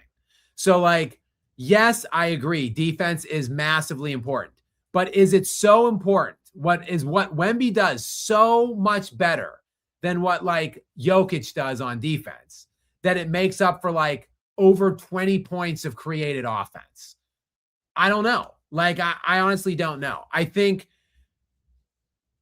Jokic is substantially better than Victor Wembanyama offensively, and Wemby is substantially better than Nikola Jokic defensively. So, like, who's better? Who's closer to the other? Probably you would make the case that Wemby is closer to Jokic's offense than Jokic is to Wemby's defense. But I don't know. I think it's still a conversation. I think going into this playoff run, when I saw that that Jokic lost in the first round, I said that there's going to be a case. Like if Wemby wins the championship, there's going to be a case for him to be the best player and rip that title from Jokic. I mean, he's still like, he didn't play like an unbelievable. He played a really great series, I thought, against the Thunder. And like, he's not playing terrific this round to this point, but even look, him not playing terrific, like it's still 29 points tonight on 11 of 21. I think it's close. It's a close case, Yvonne, at this point.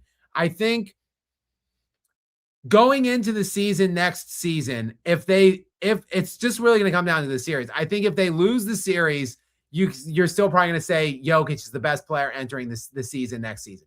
If they win this series, if they come back and win, I think probably Wembanyama's earned the right for it to be him. And then we just see if I've been saying it, if Jokic is the Jokic of the first 34 games before his knee injury last year, he's still the best player. If Jokic is the Jokic when he came back in February and played beyond, and that's the Jokic that it is from now on, then probably Wembanyama is the best player in the world now. We're going to just have to wait and see, I think. But Jokic is still one or two. Like it's Jokic and Wemby, in my opinion. All right, J Moss is back in again. What's up, my friend? Welcome into you again. Thank you very much for your very generous donations tonight. Gary, what is his most recent question or comment here? Still prefer this finals over OKC, but this is disappointing from the Spurs. Both very winnable games, and now they got to win at the Garden because Wemby pulled a J.R. Smith. Getting ready to leave New Jersey. Yeah, J Moss, you better look like goddamn Snake Plissken over the weekend. You better be leaving. You better be escaping New York like Snake in that first movie. You got to get out, bro. Like you don't want to be within like a 20-mile radius of that city by the time that game tips off on Monday night. So get out of Dodge while the getting is still good. And I agree. I wanted to see like a 6 or 7 game masterpiece. We might still. But if you told me going in that there was a chance that it would be a sweep, or I could have taken what was behind door number 2, which is the Thunder getting into the series, and that it would go 7 and I wouldn't know the outcome, I would still just take this. Like I wouldn't want the Thunder to be in sniffing distance of another championship, even if it was the difference between a crappy early series or a breathtaking long 6-7 game series. I wouldn't want, because it would be too much stress for me to see the Thunder getting that close to a championship. So, but I still think the Spurs are going to have our backs, and they're going to make this an enjoyable series still at some point. I think they're going to make it a series over the next 2 games. All right, I've got Will N8664 back in. The Spurs really about that, quote, die a hero or live long enough to be the villain. That is a direct quote from one of my 10 favorite movies of all time, The Dark Knight. Of course, they're in the sit down with Bruce and the prima ballerina, and then Rachel Dawes and Harvey Dent are there talking about, Caesar, and, you either die a hero or you live long enough to see yourself become the villain. Yeah, I believe it's Harvey that says it. And then, of course, he becomes Two-Face later in the film. Anyway, the Spurs, yes, all the things that, again, Gary, yes or no? The Stephon Castle thing that he got injured on, did it not look like he was trying to do a shea to you? Was he like jetting his leg out in a really unnaturally looking landing spot to try to like create some kind of contact? Did you see that, or am I just? I am sorry. I actually missed that play. I was in and out of the room doing several things throughout the game. I watched like 90% of it, but that play must have happened while I was away. I didn't catch it.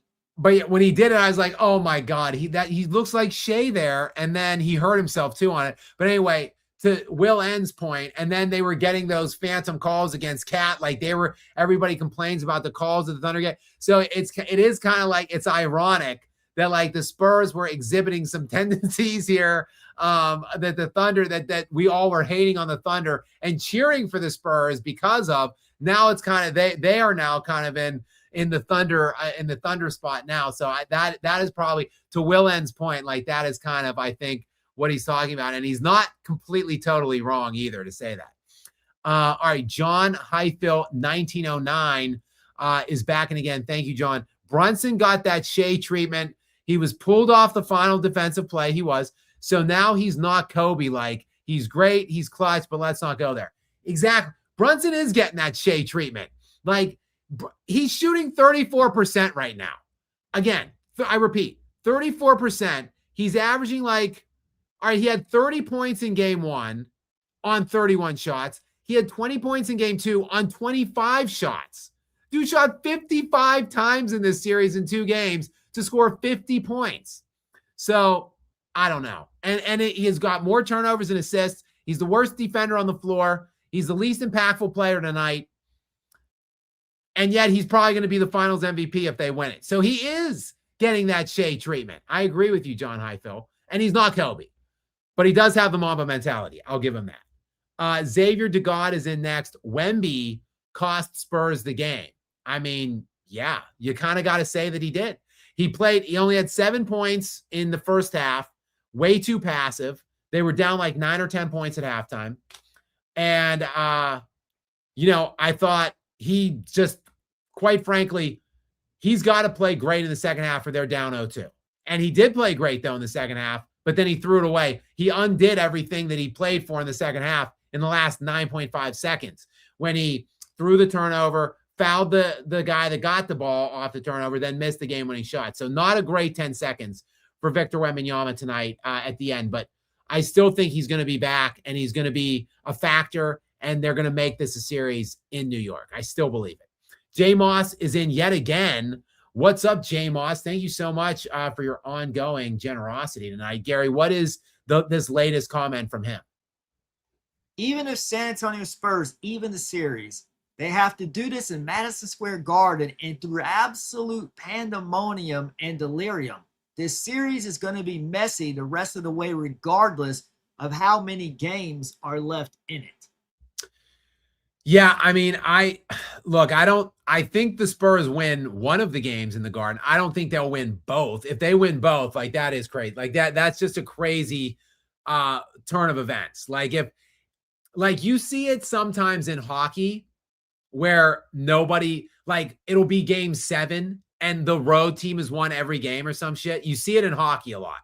Never do you see that stuff happen in basketball. So if it's 2-2 going back to San Antonio and there has not been a single road or home win yet, that would be pretty weird. But I did just mention that Denver and Minnesota series from 2024 that did that. Like they traded the road team won 4 straight games. Then Denver won in game 5, and then Minnesota won in their home game 6, and then Minnesota won again in Denver in game 7. So really, the home team only won 1 game each in that series. So that would kind of be what we'd be looking at. I feel like if it goes 2-2 back to San Antonio for game 5, that would be quite a story, Jay Moss, for sure. 95 also. Rockets beat the Spurs in San Antonio to go up 2-0. Then San Antonio won 2 straight in Houston. Ultimately, the Rockets 1-6. But yeah, once in a while it happens. It's very rare. But, it is. In the NBA, it is. But we'll see. Stranger things, as they say, Gary, have happened. Xavier DeGod back in. Wemby has to be 2021 Giannis now. And he can be. He has the ceiling to do that. He can be that. So on both sides of the ball. So you got to see. I don't know the extent. Castle missed a bunch of minutes there with whatever he did to his lower body. He came back and finished the game out. He only played 28 minutes. So Vassell played 38. De'Aaron Fox played 34. Julian Champagny played 36. Wemby played 40. So everybody in the upper 30s, basically, for the starters, other than Stephon Castle, who played only 28 minutes. So I don't know if he's somewhat jeopardized physically like that. I just don't know. Because he's been so instrumental on shutting Brunson down. I just don't know. And they'll need his offense too at some point. So, but Wemby has the ability and the capacity and the ceiling to get to 2021 Giannis on both sides of the floor. So he can do it. He can be that guy. Yes. But Gary, to your point, I'm pretty certain that those first 2 games were in Phoenix. I think to your point, I'm pretty sure they were. Yeah. All right. Samson, the current, is in now, a regular, and we've got the Incorruptible coming in next, another regular. So a big run of regs. Thank you so much, Samson. Welcome in to the show. I appreciate you being here. As always, Gary, what does Samson have for us in this one? Cat was killing the Spurs, then gets benched with his 4th foul. The Spurs sat Wemby And the rest of the Spurs took 0 shots inside the 3-point line. Yes, just like I said, it's inexperienced, man. They're making so many stupid, boneheaded plays. They did get back into it, though. It was the lead got back to like 8, but at one point it was like down to 4. It was 11. When Cat went out, it was 11. And then the lead quickly went down to 4, like quickly. So, and then like it kind of bounced back and forth. The Knicks made some shots to kind of stave off the run a bit, but like the lead did get cut down pretty quick as soon as Cat went to the bench. He's an important guy. He anchors their defense, and he's a calming influence on offense. The incorruptibles, as I mentioned, LaProcess Gary with an update. Gary, you got it. Oh my God, Gary, he's got you in a Joel Embiid jersey, I think. And an afro now. LaProcess Gary. This keeps getting more and more specific. Wow. Incorruptible. Incredible. Welcome into you. Incredible avatar for a little homage to Gary. A regular, as always. My pleasure to have you in, sir, and see what you're bringing here comment-wise. What has happened to man defense and boxing out? Also, Brunson seems to be the clutch-ish version of Edwards without the clown antics. Yeah, I don't get it either. Like someone else mentioned that earlier in terms of why not man defense. I don't know. Like that's a good question. Like that's kind of the bread and butter of the Spurs, honestly. Like they are big, physical, good defenders at every single position. I don't understand myself. And then in terms of, I didn't really look at what happened on the glass tonight.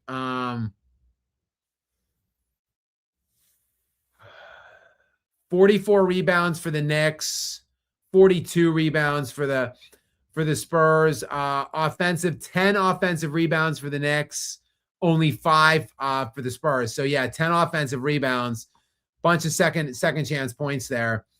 And I like Brunson a lot. I think that's not a terrible analogy. Like Brunson and Ant-Man, I guess. Yeah, I mean, like they're right in the same tier. Like to me, like Brunson, Anthony Edwards, like, yeah, they're somewhere between 8, 9, 10 best players in the NBA. They're not quite upper tier. They're not quite top 5 guys, but they're definitively in that second tier of top 10. But yeah, I mean, Brunson has been very clutch. Brunson and SGA have been great in clutch time this year. Brunson, it has applied more in the postseason than it has for Shea. And obviously it certainly applied more in game 1 against the Spurs than it did for Shea in any of the games against the Spurs. So yeah, I mean, that's a fair analogy, I'd say, or a fair point. All right, next thing we've got Stefan Piscano. What is up, my friend? Welcome to the party, pal. The good friend to me in the show, Stefan Piscano. Shout out to you. Thank you very much for your continued involvement here with us. And shout out to your vacation wealth partners as well. Always got to include that in here. Gary, what is it? Looks like we're going to go back to back here with Stefan. What's the first of 2 generous donations? Thank you, sir, from Stefan. Great game. What Knicks player, coaches are you happiest for? Lots of great cast-off candidates. Cat, Brunson, my guy Josh Hart, Mike Brown Redemption Tour, President Donald J. Trump. Trump, I understand, will be in the Garden for game 3. He was invited specifically by James Dolan, and he will be, I believe, in the box, the owner's box with Dolan. So, and I think a weird twist of fate, the real Donald Trump is going to be up next after this second comment from Stefan Piscano. We've got the Don is in the chat right now, and we'll hear from him in a moment. Actually, I don't know if we will hear from him because I'm looking at that comment and I might not want to put it up on the screen, quite frankly. We've got, but Stefan, yes, my answer is Cat. I think Cat is a very likable guy.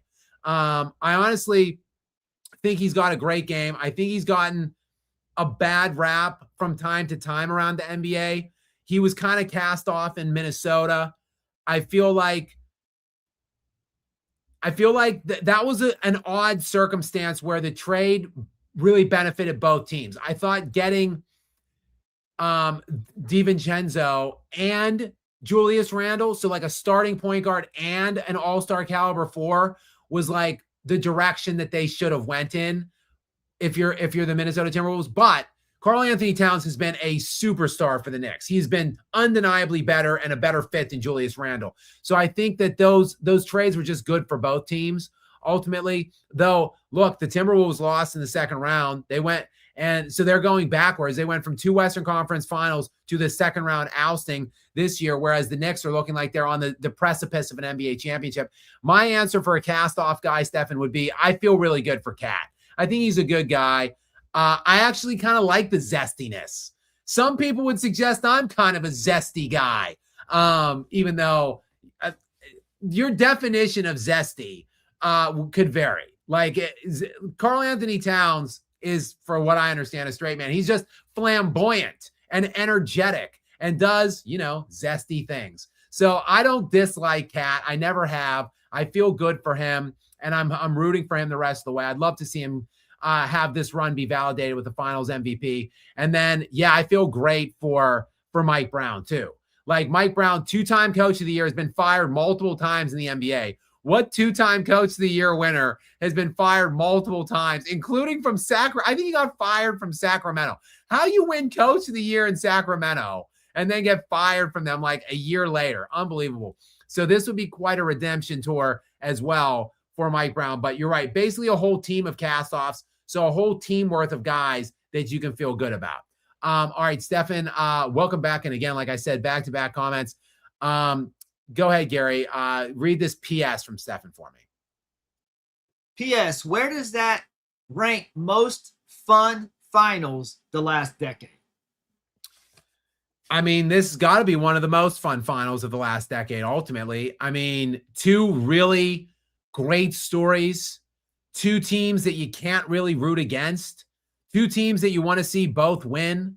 Like I said, usually there's a decided hero and villain in this story. To me, these are just 2 good teams with good players, good guys up and down the lineups. A team of destiny that's trying to break a 53-year curse for one of the most storied franchises in sports history versus the up-and-coming fresh new face of the NBA for like the next 15 years. I mean, what's not to like about this final series? Hopefully the Spurs get back into it and make it a lengthy series so we can enjoy it for a little bit longer. But, other than that, nothing comes to mind. Like I liked seeing Giannis win. I'm a big Giannis fan. I liked seeing the Nuggets win. I'm a big Jokic fan. But ultimately, in terms of 2 really good teams and 2 likable and teams you won't mind seeing either one win, that 2 really good series, highly intensified, close back and forth games now in games 1 and 2. Shocking outcome for the Knicks to be up 2-0 going back home. But I mean, in the last decades, Stefan, this is one of the better matchups that I can kind of think of, like off the top of my head, quite frankly. We've got the real Donald Trump 1646 coming in from Canada next. I want to just say thank you for your kind donation and your continued support. You are a regular here. I appreciate you. You used a word in this super chat that I just don't feel comfortable putting up on the screen. I'm sorry. There are certain words that YouTube doesn't like, and this is one of them. So I'm not going to put this one up. But the real Don says, my Knicks will be champs.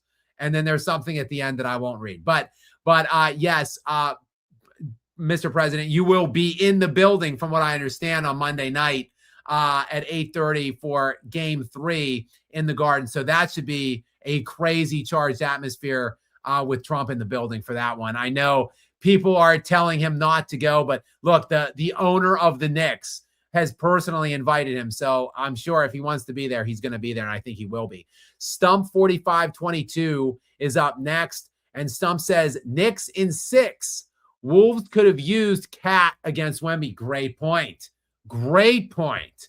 Like I just said, that was a trade that benefited both teams to get DiVincenzo and Randle on the Wolves. But hell, look, the the Timberwolves have a great team in general. Like, Gary, you thought maybe if they were totally healthy that they could have beat the Spurs. Well, they damn sure probably would have beat them if they had Karl Anthony Towns, mapping him up and down the floor like he's been for the Knicks right now, with Gobert coming then on the weak side presumptively. So like that would have they could have had Wemby in hell in that scenario.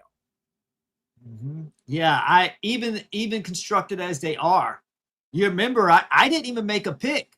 I couldn't. I said, I really don't know. I'm just going to observe this series. I don't know if Ant's going to be healthy. So I really had no pick. I said, if Ant's healthy and balling out, I think Wolves will probably win in 7. But if he's hobbled or injured, I think the Spurs will win in 7. What I was absolutely wrong about was that the Spurs routed them 3 games. I did not expect that. I expected that series to go down to the wire. Yeah. Yeah. And I think some of that, Gary, again, is like the Wolves are immensely talented, but they have very limited character. They have a very small character. So like when things aren't going their way, I feel like they're prone kind to of quit. Yeah. I hear. Do you remember when SGA flopped last year in the Western Conference Finals, what Anthony Edwards did to him? Not really. Ant looked at him, and Ant was so disgusted, and he was holding the ball. He threw it at SGA's package when he was laying on the floor flopping. Ant like scoffed and just tossed the ball down at him. It was hilarious. Yeah, I mean, look, the Wolves last year, like they lost 2 games to the Thunder in Oklahoma City. Then they went home and they beat in game 3. They beat the Thunder by like 50, and then they lost a close 2-point game the next game, and then that was it. Like they just totally gave up and they got blown out the rest of the way. So I just think that is who they are. Like they just have limited, like against Dallas. Like they should have beat Dallas that year. When they beat the Nuggets, they should have beat Dallas in the West Finals, but they lost 2 games at home, close games, and like that was it. Like they just quit, and it was they lost in 5. So it's kind of like what the Spurs are experiencing right now. Right. It took everything for them to get past Denver, because Denver had a big lead in the second half, but they chipped away. And because Jokic didn't take a break, right, he was totally out of gas in the last 5 minutes. And that is when Minnesota pounced and won in the last 5 minutes. Jokic could hardly even jump up and get to the rim. He was so tired. And that's why they won. So I think they spent themselves just like the Spurs did against OKC. Yeah. Yeah. But we'll see. The Spurs are going to show, again, my projection is, or my expectation is that the Spurs are going to show more character now than like if this was the Timberwolves down 0-2, like at home, like they're going to fold like a lawn chair. But my expectation is the Spurs are going to fight back and turn this into a series, win or lose. Wemby and Hart need to turn into Kobe and Shaq. That's the only way. Yep. Maybe they will. All right, we got J Moss back in yet again. What is up, my friend? Welcome back in. A very generous night from you indeed. Imagine if the Spurs win 4 straight like Giannis did with the Bucks in 2021. They definitely could do it, but they need to lawnmower these guys to do it. I don't know. I don't think they'll win 4 straight. The Knicks are so the Knicks aren't going to go from winning 13 straight to losing 4 straight. Like I don't see that happening. But like the way you do it is you win game 3 and then just see what happens. Like the Knicks are going to have a lot of pressure if they lose game 3, they're going to have a lot of pressure to win that game 4. You just see what happens. You just extend. Honestly, I know you hear athletes say it all the time, 1 game at a time, but that's all it is. Like you can't look at it as like, oh, we got to win 4 straight, or oh, we got to win 4 out of 5. Like just 1 game. You don't. You just have to win 1 game. Like the Spurs just have to go into New York and win 1 game, and then just see what happens from there. So and they're absolutely capable. The Spurs are capable still of winning this series. Yes, it's unlikely now at this point, but it's not impossible. All right, we've got the real Donald Trump 1646, who can't get off of these predator comments. Richard Jefferson is so soft. He says the game is too physical. Typical for a Ladidi groupie. Spurs in 6 or 7. Will, I mean, I don't know, Real Don. You're throwing me through a loop here. You said your last comment just said Knicks, and now you're saying the Spurs. So I don't know what to believe here, Real Don. But I think it won't. I don't think it will be 6. I do not think the Knicks are going to lose 3 games in a row and then get eliminated at home. Like, so basically I just said I don't think the Spurs will lose 3 straight games at home in this series. I don't think the Knicks will either. So for the Spurs to win in 6, the Knicks would have to lose games 3 and 4 at home and then game 6 at home. So I do not see the Spurs winning 3 out of the next 4 games in New York to win this series in 6. But you just got to steal. You got to steal one next game and then put all the pressure on the Knicks, see what can happen in game 4. And either way, you're alive. Either way, there will be a game 5 in San Antonio. So you just handle your business there in game 5 and just see what happens. The longer you just extend and stay alive and extend and just see what happens. Because there's still 5 games, as many as 5 games left. So still a lot can transpire. Go ahead, Gary. Okay, I'm getting some complaints that people are talking politics in the chat. Don't do that or I will ban you. It's not, and sometimes people are like, oh, they just don't want to hear about the truth. It's nothing about that. It's that certain things that are said, you will get a strike on your channel. We're trying to avoid that here. That's the only reason that I'm being so strict. So that's why I will ban you, because I'm not going to risk this channel getting compromised at all because people are speaking heavily on politics. Yeah, guys, I don't like it. I am strongly politically charged. Some people, look, it's not a secret. I have talked on other platforms with other people about my political leanings. So it's not a secret. I don't try to hide it, but I don't want it on my sports channel.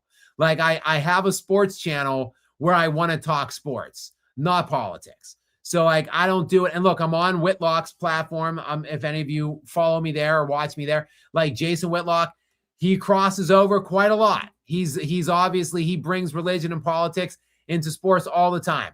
I don't mind talking it and doing it and being there with him on his platform for it, but not on mine, guys. So please, if I wanted to be a political commentator or pundit or whatever, I would start a political channel and do it there. I don't. I have a sports channel. So let's just keep it clean and stick to sports. Thank you, Gary.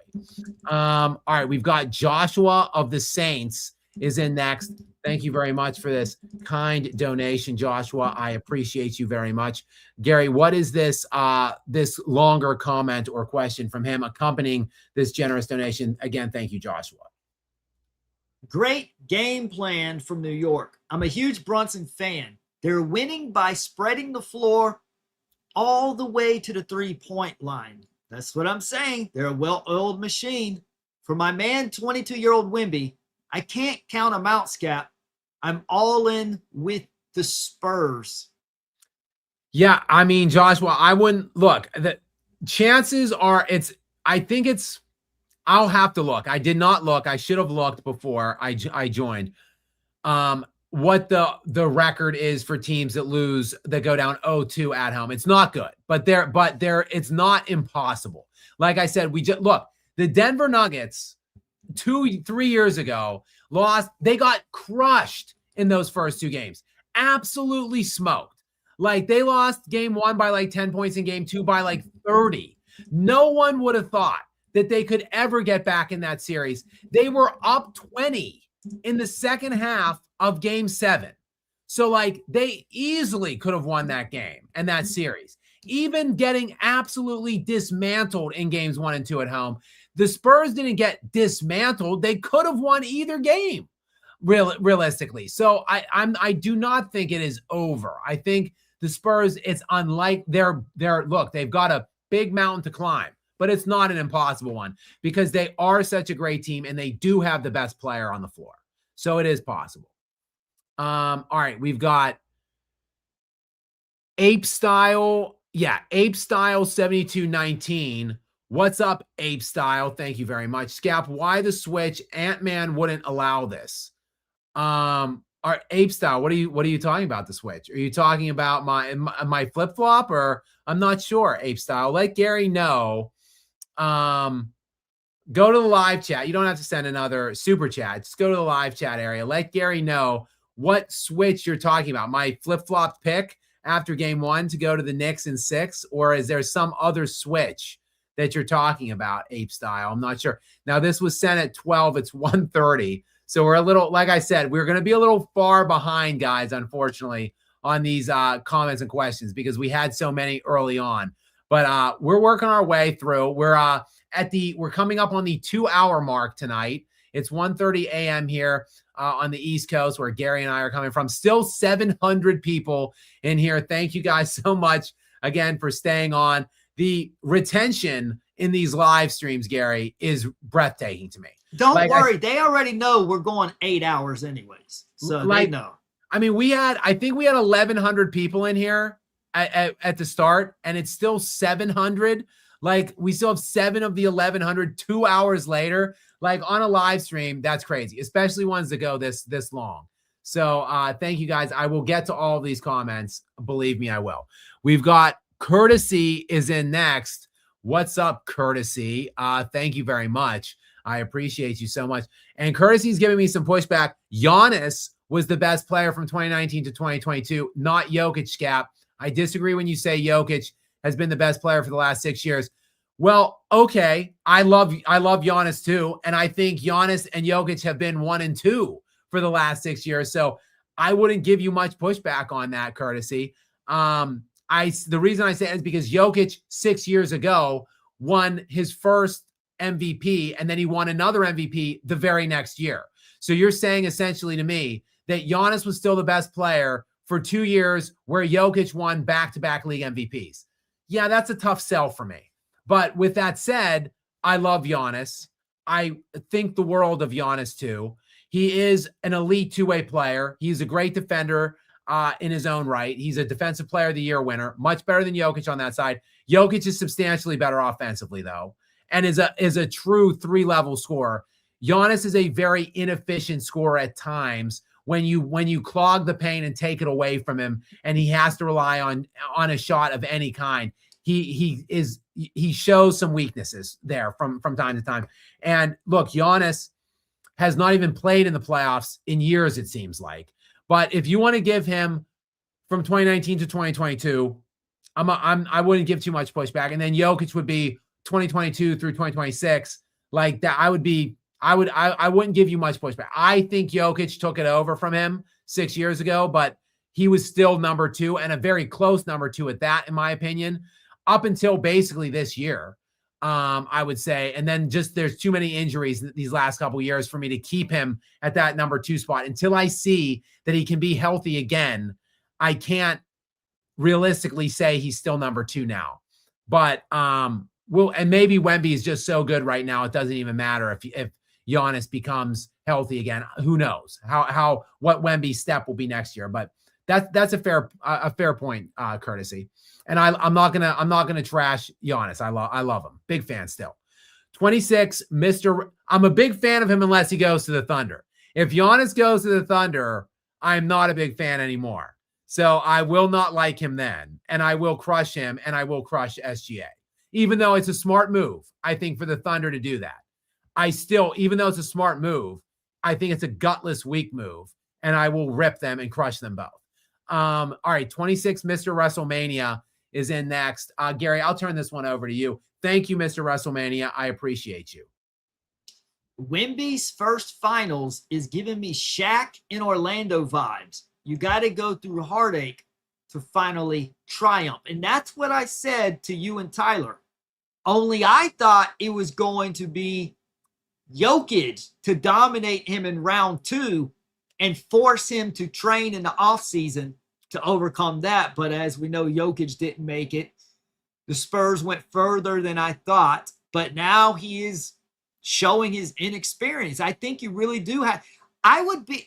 This may sound insane for me to say, I would be a bit concerned if they won a championship this year. Like, is he going to be pushed the way that's necessary, or is there going to be something in him that feels content? Well, I won. Maybe I don't need to train as hard, because I feel like he needs to consistently train hard over the next couple seasons to ultimately be who I think everything that he can become.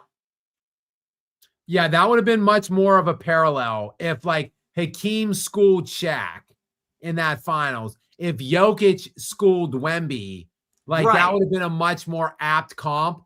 Like we certainly didn't expect Zesty Cat to school Wemby in the NBA final. Like we did not see that coming, right? So like that, yeah, this is a little odd. But I mean, Wemby, he came back. He had a great second half. And I think he's going to play more like he did in the second half for the rest of the series than he did in the 6 quarters that preceded those last quarters tonight. I think he's going to be more like that the rest of the way. So I think we will hear from Wemby moving forward. I still believe that he's still going to make this thing a series. We've got Fernan Dunell. Wait, hold on. I'm going to ask this. This is very important. We're just calling Fernando O'Neal 26. Fernando Thank O'Neal. you. Skap, I got an important question. I just woke up from a 16-year coma. Did LeBron pass Jordan yet? Please inform us. Well, Fernando, thank you. These lower letters, all these lowercase letters just run in together for me. Sorry for massacring that on the first run there, Fernando. Fernando O'Neal 26. You just woke up from a 16-year coma. You haven't missed much in the last 16 years in terms of the LeBron Jordan debate. In fact, look, 16 years, Gary, what would that be? He would have go back and watch the 2011 finals and see how LeBron performs against the Mavericks. In fact, Fernando, you went into a coma 16 years ago. That would be 2010. So when you went in, Kobe was still better than LeBron. And Kobe is still also better than LeBron. So you really have not missed anything at all on that front. Go catch up on all the other stuff like technology, everything like that. I would say that's much more going to require much more of a learning kind of curve thing than basketball. It's not much has changed. LeBron is still, to me, in the lower tiers of the top 10, if he's even there at this point. But yes, he still has not passed Jordan. Hell, he still has not passed Kobe. All right, we've got Vivid Sid 94 is in. Let's see what Vivid Sid wants to argue with me about tonight. Sid says, agree on Brunson, but he did make a clutch fadeaway. He did make one shot in the fourth quarter. He did. But 7 of 25 tonight, 7 of 25. A game worst -10 on either team. A game worst -10 on either team. And let me just get to NBA. My internet is really crawling. Wasn't Castle guarding him for the most part? Yeah. That's going to be a factor because remember how frustrated Jaylen Brown, who had an amazing year, remember how frustrated he was with Castle's defense and started complaining to the refs and got ejected? Mm-hmm. Castle was a difference maker on defense. Now, of course, he should do better than, 7 of 25, but that does play a factor. So I think that we should give a little credit to Castle's elite. I believe Castle has elite defense. For sure. And like I factored that in going into the series when I got mocked and ridiculed by Whitlock, when I said, if the Knicks win, the reason is going to be OG Anunoby or Karl Anthony Towns. They've been, to me, the big reasons for this playoff run to this point. And Brunson, yes, like he's the straw that stirs the drink. He's the closer guy. He's got the ball in his hands. But like, to me, like Cat and OG Anunoby have been so great. And I thought whichever one of them takes the defensive assignment on Wemby, and if they control Wemby to some degree, that will be the story, because Brunson, quite frankly, is going to be handcuffed in this series. Like Castle had Denny Advia in the first round series. He shut Advia down. He had Ant-Man in the second round series. He shut Ant-Man down. He had SGA in the West Final series. He shut SGA down. Obviously, he's going to shut Brunson down too. So like that wasn't something that like was a shock to me coming, or that it was going to look like this. In the fourth quarter. I'm sorry. Go ahead. I was just going to finish my thought on the last game. Even though Brunson shot like shit last game, he was 5 of 9 in the fourth quarter, though. He was only 3 of 9 tonight. So still, he made 3 shots at some point in the fourth quarter. So kudos to him there. He still had whatever in the fourth. I'm trying to find out. Sorry, I skipped myself. He had 7 points in the fourth. So yeah, I mean, he made some shots, but the guy's just a volume scorer right now. And I think, Sid, my point is not to take away from Brunson. Like, I don't want to criticize or hate on Brunson. I just want to give the whole Knicks team the credit that they deserve. That's all. Go ahead, Gary. In an era where guys do not seem very disciplined, as we know, Jalen Brunson is a breath of fresh air because he comes across very disciplined and militant. And I think that translates it. He transfers that into the locker room. So other guys follow suit and become militant. I think that's what Whitlock is trying to say. But Whitlock is also putting a little too much emphasis on the stat sheet. I think Brunson, the reason I said I don't think this Knicks team would be where they are without him, I think because he is militant. And he's passed that on to the locker room, and they are becoming militant and disciplined with him. Whereas if he was not doing that, I don't know if they would ever rise up to this level. And I think that's what Whitlock is trying to say, but he's debating stats with you because you're right. Statistically, he's not playing all that well, but he's militant and he's typically clutching the fourth quarter, even though he wasn't tonight. But he was the last game, and obviously was game 1 against Cleveland, as we saw. He just rocked them to the core with a 22-point comeback in like 9 minutes.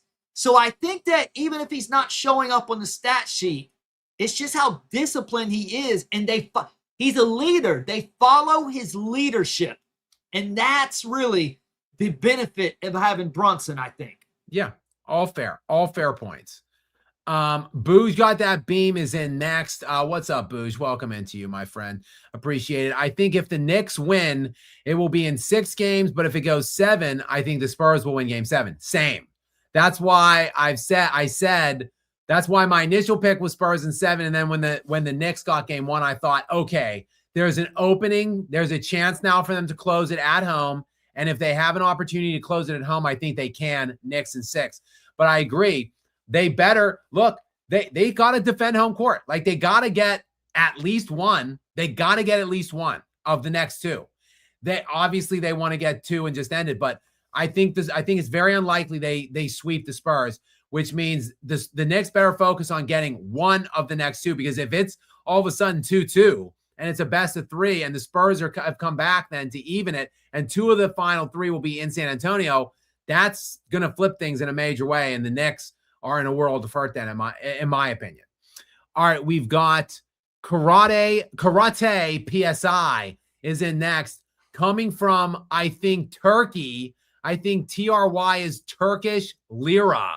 So shout out to you, Karate PSI, and welcome in from Turkey. I always say it, guys, it's an international appeal here in the Skap Live After Dark. We got people coming from all over the world. Salute to you, Karate PSI. I appreciate you so much, and thank you for joining us and taking your time to be with us all the way from Turkey. Gary, what is the question or comment from Karate PSI? Hey, Skap and chat. In your opinion, what kind of player developments or trade moves could actually shake things up and shift the balance among the S-tier NBA teams? Well, I mean, if the Pistons, they've got a lot of money to spend. If the Pistons get an elite, like, top line scorer that could help share the offensive burden with Cade Cunningham, their defense is so good. They've got so many elite defensive pieces. I feel like that could maybe shift things in the East. And honestly, in the West, look, the Thunder and the Spurs have such great, well-built and constructed teams to dominate that conference for like years to come. If the Nuggets do everything right, look, I think Wembanyama will have earned the title best player in the world. If he comes back from an 0-2 deficit, losing both games at home, and comes back and navigates this whole run where he goes through the Timberwolves and the Thunder, and then beats one of the hottest playoff teams we've ever seen after losing 2 games at home to start, I think Wembanyama will have earned the title best player on earth. However, I still think Jokic is probably the best player. Even though he won't have the title, I still think he is for like 1 or 2 more years. And if the Nuggets can do everything right, which is a huge if this postseason, likely they will do everything wrong because that's what they do around him. But if they do everything right, meaning if they trade Jamal Murray, Christian Brown, and Aaron Gordon, and they get elite defensive pieces to put around Jokic, if they get these long, rangy athletes that could just be defensive dogs from like 2 through 7 or 8 around Jokic, I think the Nuggets could win another championship. It's a huge if, and it's going to require them to be bold and make very bold decisions and trade guys away that have been staples, corner pieces to that franchise to this point. But it's not working. It's over. They have no shot to win a championship with that team as it's currently constructed.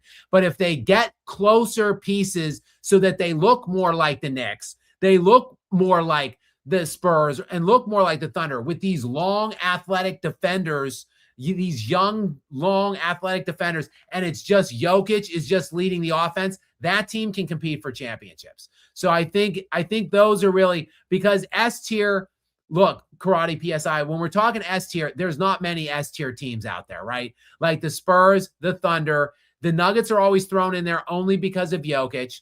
The Knicks are in the mix. I think the Pistons have earned to be in the mix as a 60-win team this year with like 23-year-olds basically helming that team. And then maybe the Celtics, if they mix it up in a major way, the Celtics can maybe get back in it too. But that would kind of be my answer to that one, Gary. Anything you would want to add to that? Actually, I was watching the chat. So, okay, no problem. So, and I think in terms of to just put one more thought on here then for Karate PSI, I think in terms of player development stuff, the Spurs will have money. They will go out and add some significant rotational piece, and then their guys are just going to get better. Like Harper's 20, Castle's 21, Wemby's 22. Just by them just being older and going through, having the process of going through this lengthy playoff run, and them getting an off season then to mature and stuff and learn, take the lessons that they've learned here and apply it next year. And then whatever piece they add in free agency, the Spurs will be much better next year too, in my opinion. So that would be Karate PSI. That would be my look. I think next year it's going to be probably the Spurs or the Thunder that are going to win the championship again next year. Like one of those teams are going to win the championship to me next year. And if there's one team that could maybe insinuate themselves, it would be if the Nuggets blow their entire roster up and make all the right decisions then in things that they replace around Jokic. So we'll see. It will be an interesting July. I can promise you that. Gregory Lieber is back in. Dante DiVincenzo rolling over in his grave. Yeah, Dante DiVincenzo is another member of that Villanova crew that won that national championship game. That was part of that Nova crew on the Knicks that was outbound, that went out with Julius Randle in order to bring Big Purr to the mix there in Karl Anthony Towns. So, yeah, I mean it's a shame. I know DiVincenzo likely is, as he's nursing his ruptured Achilles now. You know he's got to be having like some major FOMO right now in terms of what he's watching and unfold here in this series right now. All right, we've got Nixo is in from I don't even know where. Thank you very much, Nixo, from wherever it is that I don't know what this currency value is. I'm not sure. But thank you so much, Nixo. It's obviously someplace far, far away from where I'm where I'm broadcasting from right now. So shout out to you. Thank you so much for your very kind and generous support and coming from wherever it is exactly that you are coming to join us from. Gary, what is the question or comment involved with this donation? Looks like it's about the Nuggets vomiting all over themselves. Can't wait to answer this question. Thanks, Nixo. If the Nuggets hadn't vomited all over themselves against Minnesota, you would have got it done in 6 against the Spurs and proceeded to lose to OKC. I am so glad the Spurs are getting exposed. Well, remember, they are still in the middle of constructing their roster. So it's not like this is a polished team here. Yeah, I mean, this is definitely, and just the youth on the team too. Like, this is, quite frankly, they're way far ahead of schedule to be in the NBA Finals at this point, I think. I think they would have lost the Nuggets. I think the Nuggets likely would have beaten them if they got through. And then probably you're right. The Nuggets then would have lost to the Thunder. So we would then have the Thunder and the Knicks right now instead of the Spurs and the Knicks. So I'll take Spurs Knicks for sure, because I'm not so sure that the Knicks would have been able to beat the Thunder had they been in there. So I'm glad as hell, Nixo, that the Thunder aren't going to be getting another NBA championship, not this year at least. The Incorruptible is back in. This avatar just cracks me up every time I see it. The Incorruptible is back in. Hot take, Gary is right. Give Harp the keys and start. I mean, I agree too, for sure. 100%. Harper has to get the start moving forward. I don't see any way around it. He's led the team in plus minus both games. He's getting it done on both ends. I don't care who you have to take out. Like, basically anyone but Castle and Wembanyama, essentially. Like, take any of the other guys out, whoever you want, to get him in. Because right now, he's probably the third best guy on the team right now, behind only Castle and Wembanyama. So you got to get him on the field, or on the floor. The real Donald Trump, 1646, is up next. Harper is better than Cooper Flagg. I mean, that is a singeing hot take. I don't know that I'm ready to go to that level right now. I still think, because look, Flagg is a really good defender too. Like, Flagg is an elite defender who's like 6'10" with like 7+ wingspan, basically, who is going to be a 3-level scorer pretty quickly. And he has some ball skills. He can play some point guard. I don't know. I don't know. I think the world of Harper, and I think he will ultimately be a perennial all-star and a great player. But Cooper Flagg might be heading down a trajectory where he's like first-team All-NBA. Like, he's perennial first-team All-NBA and MVP candidate. So I don't know if Harper is quite going to be at that level, real Donald Trump. But not a crazy, crazy take. All right, J Moss is up again. Let's see when he sent this, 12:17. So we're still pretty far behind. It's nearing 2 a.m., but we're getting there. We're closing the gap, guys. We're still out here grinding. We'll be here as long as it takes. J Moss, thank you very much for your continued generosity on these. This is like your 10th super chat of the night, I think. Gary, what does J Moss have for us this time? Wemby has to play like the big man he is. He will get those fouls or buckets. The New York Knicks are bold because Wemby is forgetting who the heck he is. Storm the Bastille. Yeah.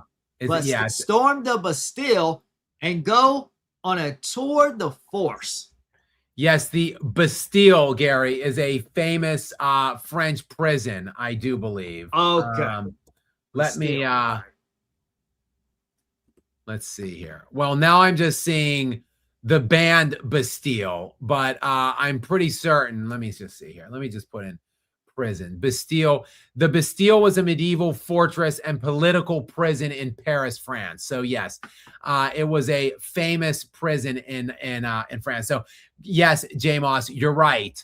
It's time for Wemby to become who he's meant to be. It's like in Lord of the Rings: Return of the King, when Aragorn gets the sword that's been reforged back by Elrond or whatever, the king of the elves brings him the sword that has been reforged, and Elrond says to him, you put away the Strider and become, who you're meant to be or whatever. And thus the return of the king, Aragorn, the king of men. But yes, it's time for Wembanyama to put down the 3-point shot and start driving his big ass into the basket and get to the free throw line or get finishes at the rim. So, and I think he will. Wembanyama will do everything he has to do the remainder of the series to get them back into it and to win 4 games in the next 5. Like, he's going to do everything. I have full confidence in him having great games, whether they win them or not.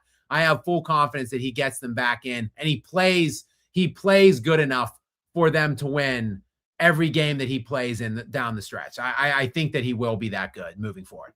Mason PYFZQ is in next. What's up, Mason? Welcome into you. The refs really tried the refs really tried the Knicks in the second half. Yes, we can all agree again that there were some unacceptable fouls called on Karl Anthony Towns in the third quarter, and he went to the bench with 4 fouls like pretty early on in the third, which could have been potentially a massive turning event for the game, for the series. The Knicks ultimately did come through with enough shots during that stretch to stem the tide until ultimately Karl Anthony Towns could get back on the floor. But Wembanyama was very good in the second half nonetheless. Like, even with Cat on him in the fourth, like, Wemby was still getting to his spots at that point. Booge got that beam is up next. Or again, I should say, thank you, Booge. Do you see a possibility of the Knicks blowing a 3-1 lead? It could happen, yeah. I mean, if it's 3-1, the Spurs are winning game 5, and it's going to be 3-2. So then at that point, the Knicks got to get game 6 in Madison Square Garden. They got to. Because if they don't, I think, it goes back to San Antonio and the Spurs win in 7. So it's a possibility. The series isn't over. The extreme probability is that the Knicks are going to win this series now at this point. But it is not a certainty. And it's not like the Knicks are crushing the Spurs. Like, these are both 2 very closely played tight games that could have went either way. There was a critical turnover by Wemby down the stretch in this one. Otherwise, they win the game, in my opinion, and it's 1-1. So, like, this series is still a long way from over. I really do think that. Even me as a doomsdayer, like, Gary's right. Usually, like, I'm an absolutist, and I'm like, oh, the sky's falling or whatever. Oh, it's over. Like, I think that this series still has a lot of life left and a lot of distance still to go. All right, we've got, I don't know, Gary, can you help me with this one? You're very good at putting these confusing all lowercase handles together. You have any guesses on this one? Kinda horror, 8736. We're gonna go with that. If they don't have any capital letters, and if you butcher it, so be it. They're not concerned about someone getting the name right if they don't separate it with capital letters. So we're gonna go with kinda horror, 8736, and says analytically, I think Harden won again tonight. Let's go. Let's go Knicks. Yeah, Harden probably won tonight. I didn't even see, Gary. I don't want to spend too much time on it, but I didn't see it until recently. The same night that Harden said that he thought they were the best team in the press conference. Right. I think I was the one that sent that to you. Yeah. It was ridiculous. Yeah. Right. He said he still thought they were the best team after they got swept and got annihilated by, like, what was it, like 30 points? Yeah. But even worse, Gary, because I concentrated only on that, I didn't even notice Donovan Mitchell's press conference after that same game. Did you see that clown show? Nah. What did he say? Gary, he said, he sat down. He said, look, we may win something here. We may never win something here. But either way, I'm a champion in life. Peace. I'll see you in 19 weeks. And he got up and walked out. Oh, no, I didn't see that. Yeah, you got to have some perspective. Yeah, you have to have some perspective. Yeah, you definitely don't. After you get annihilated like that, yeah, you don't call yourself champion. Pretty pitiful stuff, Gary. And then he's just like, I'll see you in 19 weeks. Peace. And just right. Bounce without answering any of the other questions. Like, well, that tells us right there the Cavs aren't going to contend next year. with that clown take and then Harden's Right. clown take. This is nothing but clowns over there. What Right. I just say about Brunson and how he's a leader, think about if Brunson was on that team, do you think they would have acted like that? No. That's And what I'm same saying. with Wemby. These Knicks follow. Right, Yeah. right. That's Yeah. what they follow leadership. There's no leadership on the Cavs, and you're seeing it. That's why they gave up, to your point about the Timberwolves giving up when you get into some adversity. That's why the Cavs are where they are. Good. Yep. Good point. All right, we've got Sarah is back in. Sarah Jiang, I believe. Sarah has been frequenting the chat the last couple shows now in the sponsor area. Thank you so much, Sarah, for your generous support of us. I appreciate you, and I appreciate you, Sarah, bringing up my metrics here, expanding my lady audience. I like to expand my reach to the females here. Again, I'm only around 5%. So Sarah, thank you for being part of the 5%.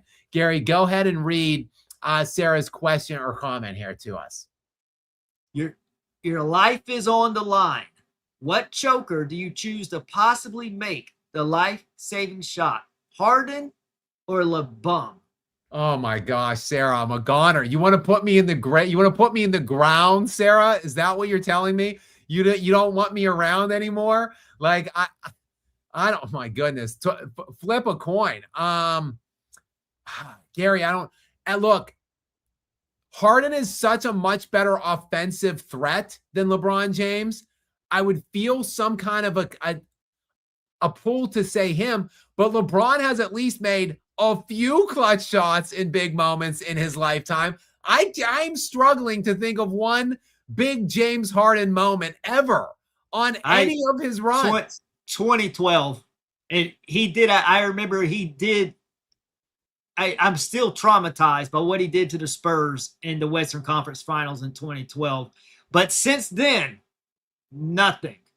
Not that I can think of. Sarah, I can't believe this, but I think I got to go with LeBron. I'm taking LeBron here, Sarah. Yeah. That's what you've pushed me into a corner and made me pick LeBron with my life on the line. That's how bad little game James Harden is. That I would be taking LeBron with my life on the line over him. That's right. That's a loud statement right there if ever I've heard one. Wow, Sarah, thank you. That is like record-breaking stuff that you just brought to us here in Skap Live After Dark. Me staking my life on LeBron in a scenario. Wow. But it's still, Sarah, thank you. Even though you clearly want me in the ground, I still appreciate you being here and expanding my female reach here. All right, Marco is in next from Serbia. Welcome in, my Serbian brother. I appreciate you as always. Thank you so much for being here. Gary, go ahead and read this question or comment straight from Serbia from Marco. Rest in peace, San Antonio. The best thing for OKC is to trade SGA. They would get rid of people's hatred all over the world. He is not too important for the team, and they can get a lot for him because he is MVP. I mean, I see where you're coming from, Marco. It's never going to happen. Like, they have too many other pieces, too many other very valued chips and assets and draft collateral. They could trade a lot of stuff and really not sacrifice much of anything to bring in like a huge marquee piece. And they're obviously not going to trade away the two-time league MVP. And again, I wouldn't put San Antonio in the ground. Speaking of people in the ground, like me betting on LeBron to save my life on a shot. But look, San Antonio, I've been saying it all night. I don't think they're quite dead yet. Not dead yet. Can't quit yet. San Antonio Spurs still have a pulse. And I think they're going to win games still in this series. And this is still they're in the ICU. Right. ICU. Yes. But they've got a heartbeat still. Right. So there's still a chance. Yeah. Mark Law 13 is in next. What if a back-to-back? This is crazy how these work out, the timing on these comments. What if SGA goes to San Antonio? Is that KD bad or LeBron James bad? Yes and yes. The answer is yes. If SGA goes to San Antonio after losing to San Antonio in 7 to fail in title defense as a back-to-back league MVP. Yes, and yes, it goes in that caliber. But look, SGA's got like 4 years still on this contract. 4. So like, and he's making. It would have 16, to be a trade. Yeah, it would have to be a trade. So if he gets traded to San Antonio, that's not on him. That's on his organization trading him to there. So it's not the same as KD and LeBron opting to go to those teams in free agency. So I do not think, as I just said, there's no way in the world that the Thunder are trading Shai Gilgeous-Alexander. All right, we've got Rand Moss 45 is up next. Thank you so much, Rand. I appreciate you as well, a regular. So many regulars here coming to support us very, very generously as always. Gary, what is Rand's question or comment here? Sup, Skap and Legary. Hypothetically, if the Knicks go up 3-0, but end up losing the series, will you buy into the Knicks being called a cursed franchise? Yeah, 100%. I mean, I am very superstitious. I believe in curses and stuff like that. For sure. For sure they exist. For sure they're real. But if they have never, no team in league, look, the NBA started in 1948. Professional basketball in this country started in some capacity in 1948. I'd have to look exactly when the field expanded to best of 7s, but I know they were playing best of 7s in the 50s. So like, never in all of that span of time has a team ever blown an 0-3 lead. So if the Knicks are 1 win away and have 4 opportunities to get it, to win their first championship in 53 years, and they become the first team ever to blow a 3-0 lead, yes, unequivocally, Rand, they are 100% cursed. Okay, we've got Sarah. Oh boy, not another. Is this another my life on the line question here, Gary, coming from Sarah? Sarah, what did I do to you? Yep. Sarah, I thought we were on good terms here. I mean, come on. Gary, go ahead and read this next one that is sure to kill me, probably. Your female audience hates you. So I guess you need to get 100% male audience on here. You have to pass the ball to one of these two to make the shot, or World War III begins. Who do you give the ball to, Ben Simmons or Bronny James? Oh my God, Sarah. I mean, so it's not just me, Sarah. You want the whole world to end, basically. Sarah, you're dark, I'll tell you. Like, so to avert World War III, I have to pass the ball to either Bum Simmons or LeBronny James. Gary, I can't believe. At least Bronny will shoot it. I was going to say, I can't believe I'm going to say this, but I just picked Pops in the last question for my own life. And for the fate of the world and for the human race, I'm going with LeBron James Jr. in this scenario, because Bum Simmons has about the lowest character of any like elite-ish NBA player. Like, Gary, this guy made all-star games. I think he made 2 all-star games. He might have been all-NBA. I think he was all-NBA third team, and I think he made all-NBA defense once or twice. This is an all-NBA decorated player, but he's an absolute bum. He quit on his team. He stole $100 million, and then he said, deuces, I'm out. Like, this guy's character is so minuscule, so infinitesimally small, that I would not trust him for anything, to save anything.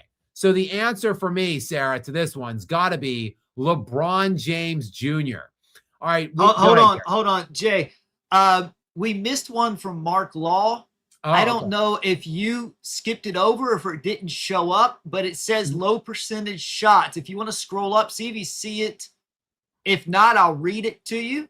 If it's not showing up on yours, it's green. Oh, I do have it. I'm sorry, Mark. There we go. My apologies, Mark. Thank you so much for making us aware that we missed that. Mark Law 13. Appreciate you, brother. We just saw one from you. I'm sorry that I neglected this one. Go ahead, Gary, and read this one from Mark Law 13. Low percentage shots is what Kawhi strives on. Detroit, San Antonio, Denver. Tim, Timberwolves? Timberwolves probably, yeah, Minnesota. Okay. These teams need him. I told you Knicks will win, Skap. Cat, finals MVP, but Brunson Sr. won't allow it. Well, I don't know if he's going to be able to stop it at this point. Yeah, I mean, right now, I think the narrative right now, everybody wants Brunson to get it for sure. Like everybody wants to find a way, but the narrative right now is with Cat. Like the way he's playing Wemby straight up, like I just feel like he's got the narrative right now. And if the Knicks win 2 more, I think Cat probably will get it, but we'll see. Maybe Brunson has magnificent games the rest of the way. He's shooting only 34% from the field right now. He's averaging 25. He's averaging 25 points per game on 27 shots per game right now, or something like that. So not very efficient at all. And the defense is the main reason the Knicks are doing this. And Karl Anthony Towns is anchoring their defense. So I feel like we've seen examples. We've seen Kawhi get MVP for the way he defended in 2014 for the Spurs. We saw Andre Iguodala get MVP for the way he defended in 2014. Like there are examples of players getting it because of their defense, but Cat's also averaging like 20 and 12 in this series while anchoring the defense. I don't see any way he's not the MVP right now through 2 games. Look, Kawhi could be a hot commodity this offseason. I think he fits very well in any of those places you just highlighted. I don't want him in Denver because they're going to have to give up too much stuff for him. The stuff they would have to give up for him, like probably Jamal Murray, it's not going to be enough. Just one aging guy that might miss 30 or 40 games and maybe not be available for the playoffs. Like, it's not going to be enough. If you're going to give up one of your preeminent trade chips in Jamal Murray, you got to get like either 2 starters back or 3 rotational pieces back. Not one guy that's going to play 50 games and maybe be healthy for the playoffs, ? But hey, if I was Detroit, probably worth the swing on Kawhi. Like, because he's an elite defender. They're an elite defensive team. You get another elite defender that can get you the difficult buckets in half court and help Cade out there. And he can play all-world defense too. Like, Detroit might win the NBA. I think if Detroit gets Kawhi Leonard, they win the championship next year. That's something that can shift everything, I think, and can really be a big swing if they want to do it. But what are they willing to give up? Like, are they willing to leverage like elite, very, very young pieces to do it? It's like a question of San Antonio, like what they had to ask themselves about Giannis Antetokounmpo. Like, they didn't do it, and it seemed like the right move. So maybe Detroit, maybe they just want to hold and just let their pieces kind of mature and materialize. But we'll see. It's going to be look, Kawhi Leonard. I think probably the Clippers are rebuilding, and they will entertain packages for Kawhi. So look, if he goes to one of these upper echelon contenders, no doubt about it, that could swing the balance of things, Mark. All right, let's work our way back down to Booge got that beam. Let's see. Yeah, I think this is the one we left off on. Booge, welcome back, and we'll go back to back with Booge, actually. Me personally, my Knicks could go up 3-1, and I still won't trust this cursed franchise. I still think the Spurs will win the series. You're talking more like me now, Booge, because that's the way I feel about things. Like, I always think like my team is going to lose no matter what. Like, until like my team could be up 3-1 and up 30 at the end of 3, and I'll still be a little nervous. So I'm with you on that. And especially a fan of such a cursed team as the New York Knicks. I don't fault you for that mindset or that ideology at all, Booge. And then Booge's second comment, if it goes 7, do y'all think the Knicks will win? Well, no. I think the Spurs will win if it goes 7. If they get it back in to a home game in San Antonio, the Spurs would win. But hell, maybe that's just the way it has to happen, Gary, for the Knicks to ultimately break the curse and win their first championship in 53 years. Maybe they have to have some deflating, crushing loss, or like they have to have this collapse where they're up 3-0 or 3-1, and they let the Spurs get it all the way back to a game 7, and yet somehow they find a way to win that game 7 in San Antonio. Maybe that's ultimately the way that it has to go, or the way the script says that it goes for you, Boosh. But my answer to your question, though, is no. If it gets to a game 7, Wemby's finding a way to win that game, in my opinion. Gary, do you have a thought on that, or what do you agree with that? I think Spurs win it. If it goes 7, I would think the Spurs would win because they're at home. And obviously, yes, they would have a lot of momentum at that point. Agreed, totally. All right, we've got Angel 67420. Angel 67420. What is up, Angel? Thank you so much for being here. I appreciate it. Do you watch soccer, and are you a Messi guy? Angel, I appreciate you being here. I appreciate you supporting me and us on this stream. The answer, though, I can't lie, is no, I am not a soccer guy. I really don't know the first thing about it. I do watch the World Cups whenever they come along. I watch them. I find those fascinating. I watch the soccer in the Olympics, and that is the extent of it. I don't watch really anything otherwise. I don't know much about these players. I know Messi is like one of the GOATs, but I guess I would say I liked Beckham and Ronaldo because those dudes were like maniacal fitness guys that stuck around for a long time and have remained, they've remained relevant as they've aged. They have a very elite longevity, but they also had an elite prime. So those would probably be the guys, that I would have gravitated towards more. But I know Messi is like one of the suspected GOATs or whatever. So, but no, I am not a soccer guy, and therefore I do not know much about Messi. Sorry to let you down, Angel. AJ O'Henry, the two sports, I'm big on the NBA and I'm big on the NFL. And then I watch all or as much of the NHL playoffs as I can and the MLB, Major League Baseball playoffs, as I can. And then I like tennis. I watch big tennis matches. I like tennis a lot, and I will watch golf majors.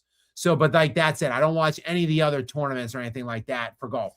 That's pretty much the extent of the sports I watch. And then the Olympics. I love the Olympics, but that's only every 4 years.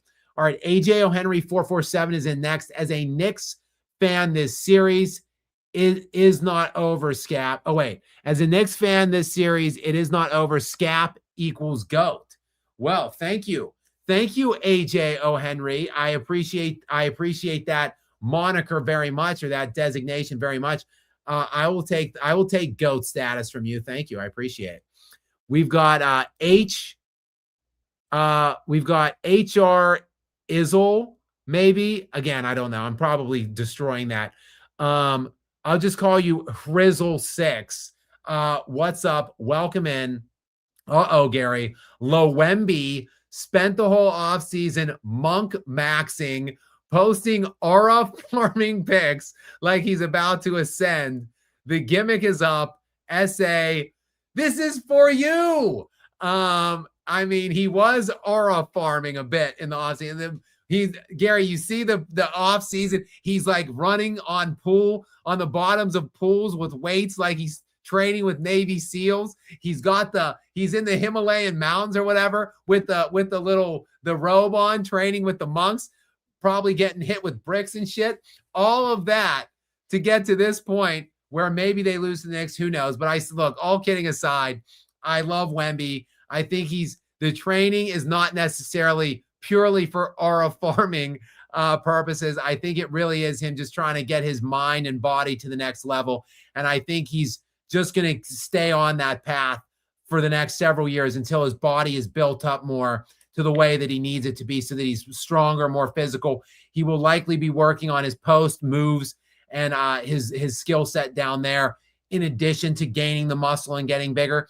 So I think that Wemby is far from a finished product. Like, he is so far away from what he's going to be when he's 25, 26 years old that, I mean, he might be truly unstoppable if he stays healthy by the time he's 25 or 26 years old. With what we've seen, I mean, we're kind of talking shit on this guy for averaging 25 and 11 in the playoffs right now at 22, while being the best defensive player on earth.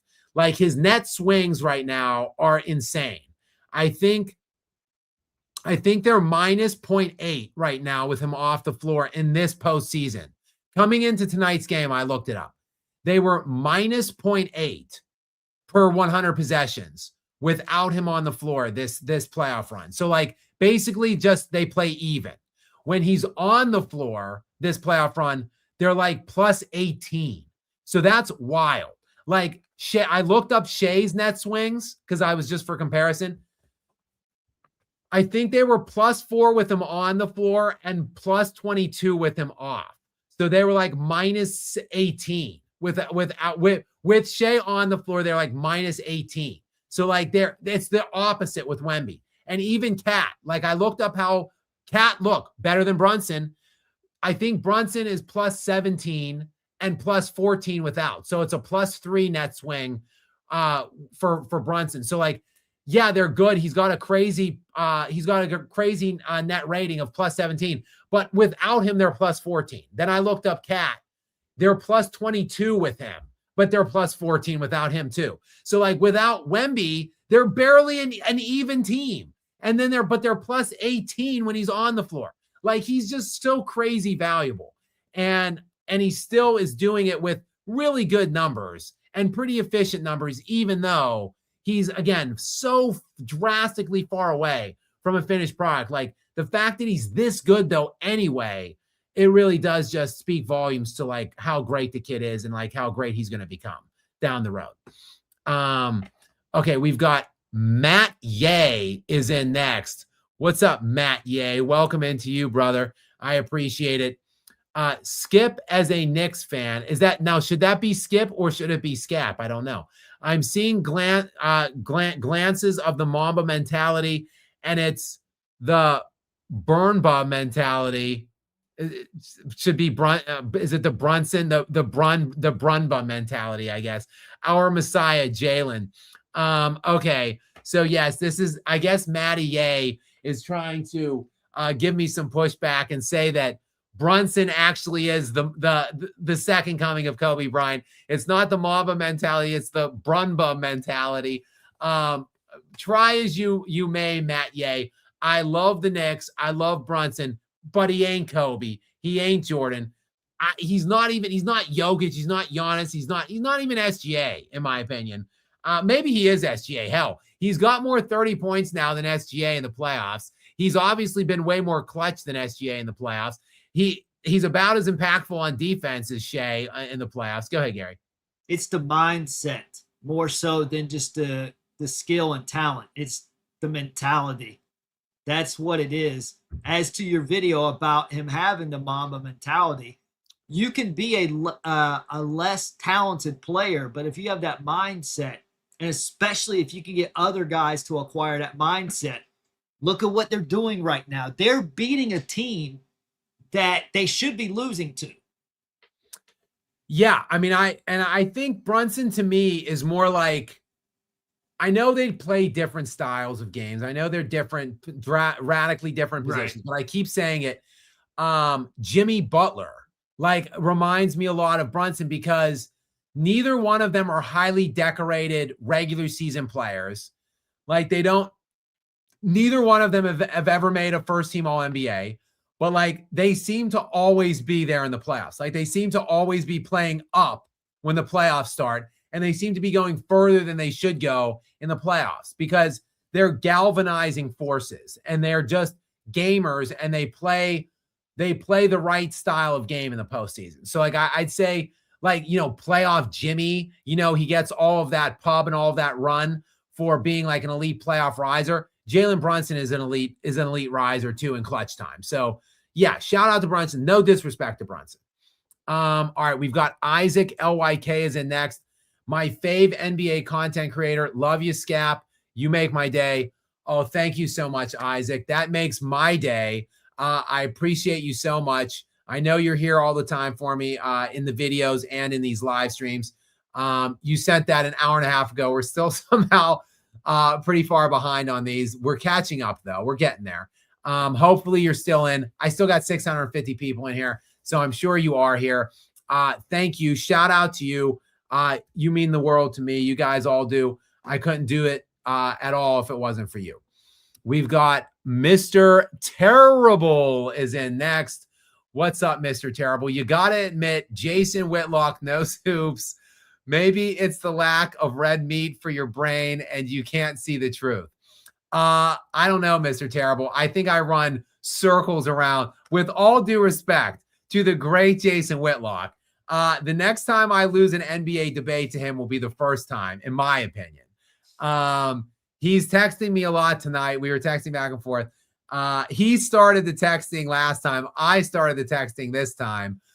He texted me after the game last time. I texted him at halftime. I hope you're enjoying the cat. I hope you're enjoying the zesty cat show in this game, Jason. And then we just kind of went back and forth. But look, I stand my ground on what I said about Brunson. He said that it was about Brunson, and I'm saying it's about the Knicks and it's about the team. And I did not think Brunson would be the reason that they won this series if they win it. And I stand behind every single thing that I said. And I also said Brunson would be a volume scorer. And right now he's averaging 25 points per game on nearly 28 shots per game. So, Mr. Terrible, you tell me what I said that was wrong. Also, maybe the red meat is bad. The lack of red meat is bad for my brain, but I bet it's good for my heart, Mr. Terrible. So hopefully you've got as clean of arteries as I have. Will N8664 is back in again. What's up, Will? Welcome back into the show. Cat got his mom spirit backing him up, RIP. Yeah, it really is. Cat is obviously very emotional when he speaks about his late mom. And it was a great post-game kind of conversation he had immediately following on the court with Lisa Salters, I think. So, yeah, I mean, it's hard not to look. It's hard not to root for the Knicks right now. I like the Spurs. I love the Spurs. I love Wembanyama, but it's hard. Like, the Knicks have a bunch of likable guys, and one of those guys being Karl Anthony Towns. You got to feel for him and everything he's been through, and the fact that he's here in New York, balling out on the biggest of stages like this. Yeah, it's hard. It's hard not to feel a certain way about the Knicks right now. Mason PYFZQ is in next. Mike Brown greater than Tom Thibodeau. I mean, you got to say it at this point, right?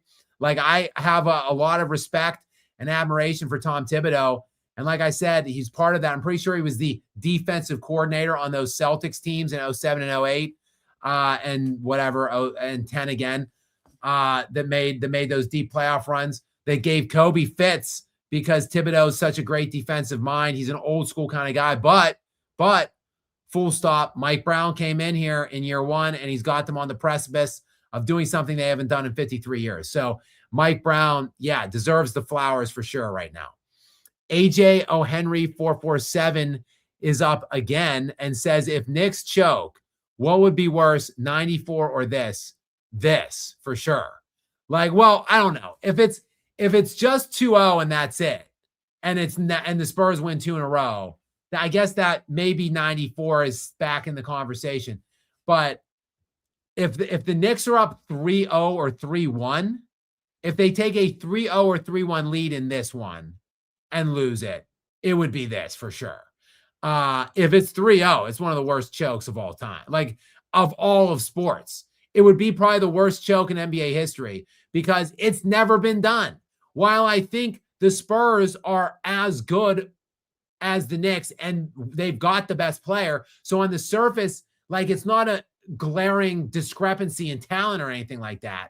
But if you become the first team ever to blow a 3-0 lead, it's got to be the worst choke ever, right? In basketball history. I don't think it's going to happen, but AJ, certainly we don't want to wish that on the New York Knicks fan base. All right, I believe, is that an L, Gary? Is it Len 509? Len, what's up? Welcome into you. Thoughts on Wemby being called the future GOAT? Sorry, I don't remember seeing playoff MJ with bad turnovers, fouls, or missed shots in the clutch. I mean, yeah, Jordan lost in the first round a couple times, but he was elite in those losses typically. Jordan had bad games in big moments, but they typically won those games anyway, or he came back and avenged them and they won those series anyway. So, I mean, Jordan never had failures, really. Jordan is like the only blemish-free player that has ever existed in NBA history, which is why it's almost impossible to imagine anyone eclipsing him. He had no no blemishes, no failures, no weak points.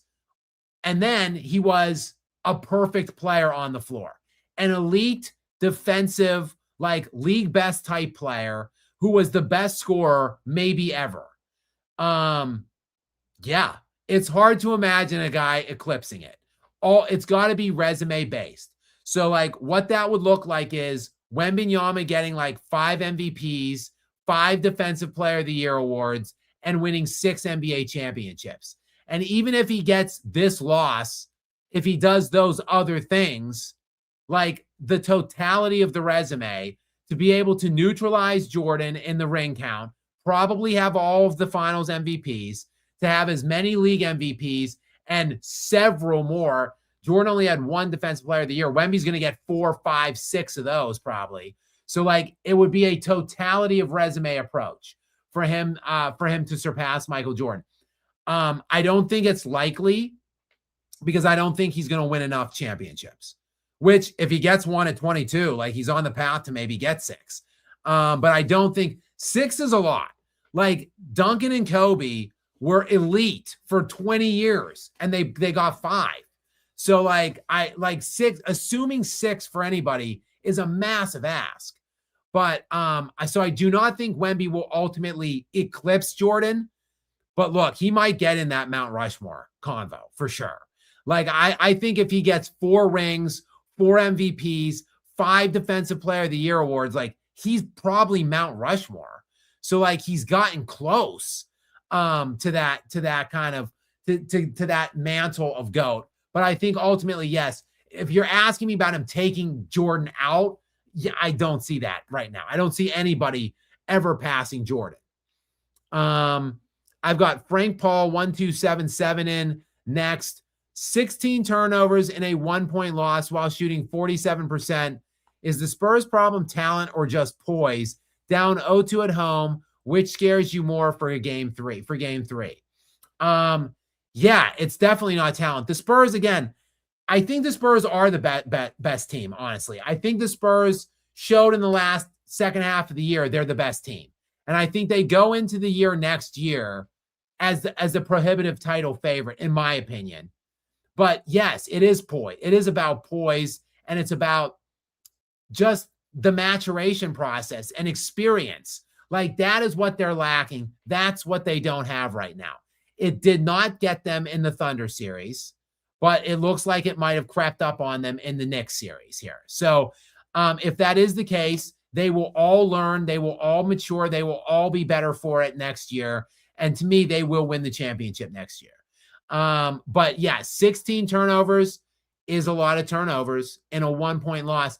47%, hell, that's pretty good, seeing as how they just shot 36% in game 1. That's actually, I would be feeling pretty good about that 47%, quite frankly.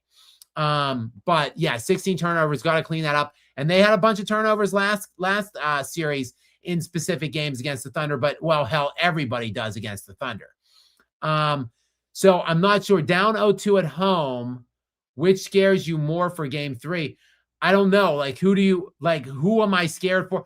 I feel like the Knicks should be the team that's playing scared in game 3. Like, I think that if that's the question, I might be misunderstanding the question or misinterpreting it, but I feel like the Knicks better take care of business and win at least 1 game at home, at least 1.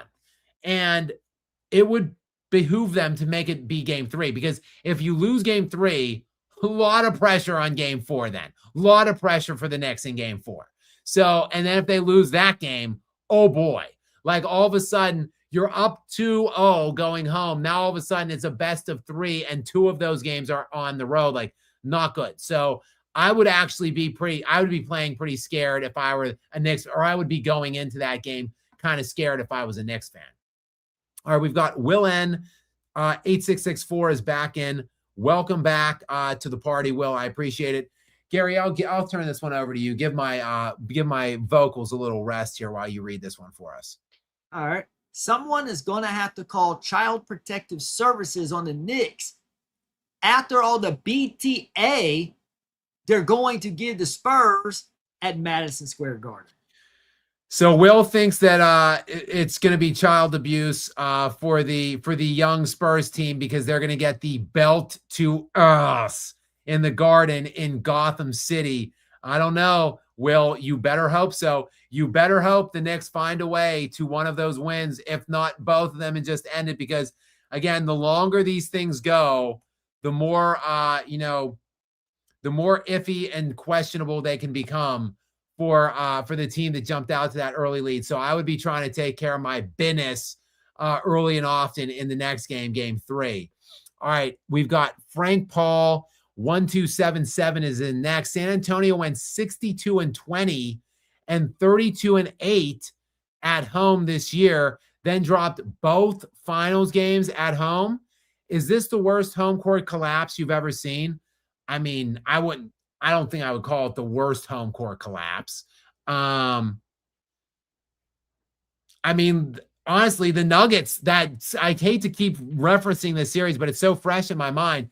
The Nuggets in that 2024 series to the Minnesota Timberwolves lost 3 games at home. That series went 7, and they won only one of the 4 home games. They had home court advantage in that series. That's a pretty glaring home court collapse. Gary, what was the series you referenced? The Rockets and the Spurs? Yeah, that was in 94 Western Conference Finals when the Spurs were also 62-20. David Robinson was the MVP. And as we know, Hakeem cooked them in games 1 and 2 in San Antonio. Then the Spurs turned around and went into Houston and rattled off a couple different couple wins. Dennis Rodman's book, I read that shortly following that. He said that after going down 2-0, that he finally got the coach to try a different defensive scheme. So they decided to use Dennis's defensive scheme, something they used in Detroit previously, and then they won. I think it was, let's let David and Hakeem play one-on-one and let's guard everyone else. So they started doing that, and then they won 2 games in Houston and tied the series 2-2. But then the coach calls an audible game 5 and says, we're going to go back to the previous defense. That's why Rodman was so PO'd when they lost. And he says everyone in the locker room when they lost the series were all gloom and doom. And we're all kind of had their heads down. Rodman, on the other hand, was kicking the lockers and screaming and yelling because he's like, we should have won this. It was ours. We gave it away. So he's really frustrated. So sometimes a defensive scheme, changing that can alter a series. Yeah, I'm trying to get to that actual. That was in, you said 94, you said? It was the 94 season, but the 95 playoffs. Yeah, because that's when I graduated high school. Okay, I see it now. Okay, so yeah, so Houston won. Yeah, they won game 1 at San Antonio, won game 2 at San Antonio. Then the Spurs, yes, they won game 3 and game 4. Then they lost. Then the Spurs lost game 5 in San Antonio. And then the Rockets closed down 6. So the Spurs lost every home game. So they were a 62-win team that did not win a single game at home in that playoff series. So Frank Paul, I'd have to go to that game. That series is probably even worse than the at least the Denver Nuggets got 1 game at home. And the Spurs, I think, will get 1 game if it gets back there. So maybe that I'd have to go to that one, Gary. Thank you for providing. And that Spurs team was seasoned. They were full of veterans. David Robinson, the MVP, Dennis Rodman, who's already won 2 championships with Detroit and played in other finals series that he lost. So they were primed and ready to win a championship. Whereas this team, they weren't even, remember what were we talking about last year? OKC and Indiana. No one was even thinking about San Antonio aside from the rumors Giannis may go there. Other than that, we weren't talking about them. Now, all of a sudden, they're in the finals. I'd rather be in the finals losing, getting valuable experience, than to be sitting at home like we were doing last year.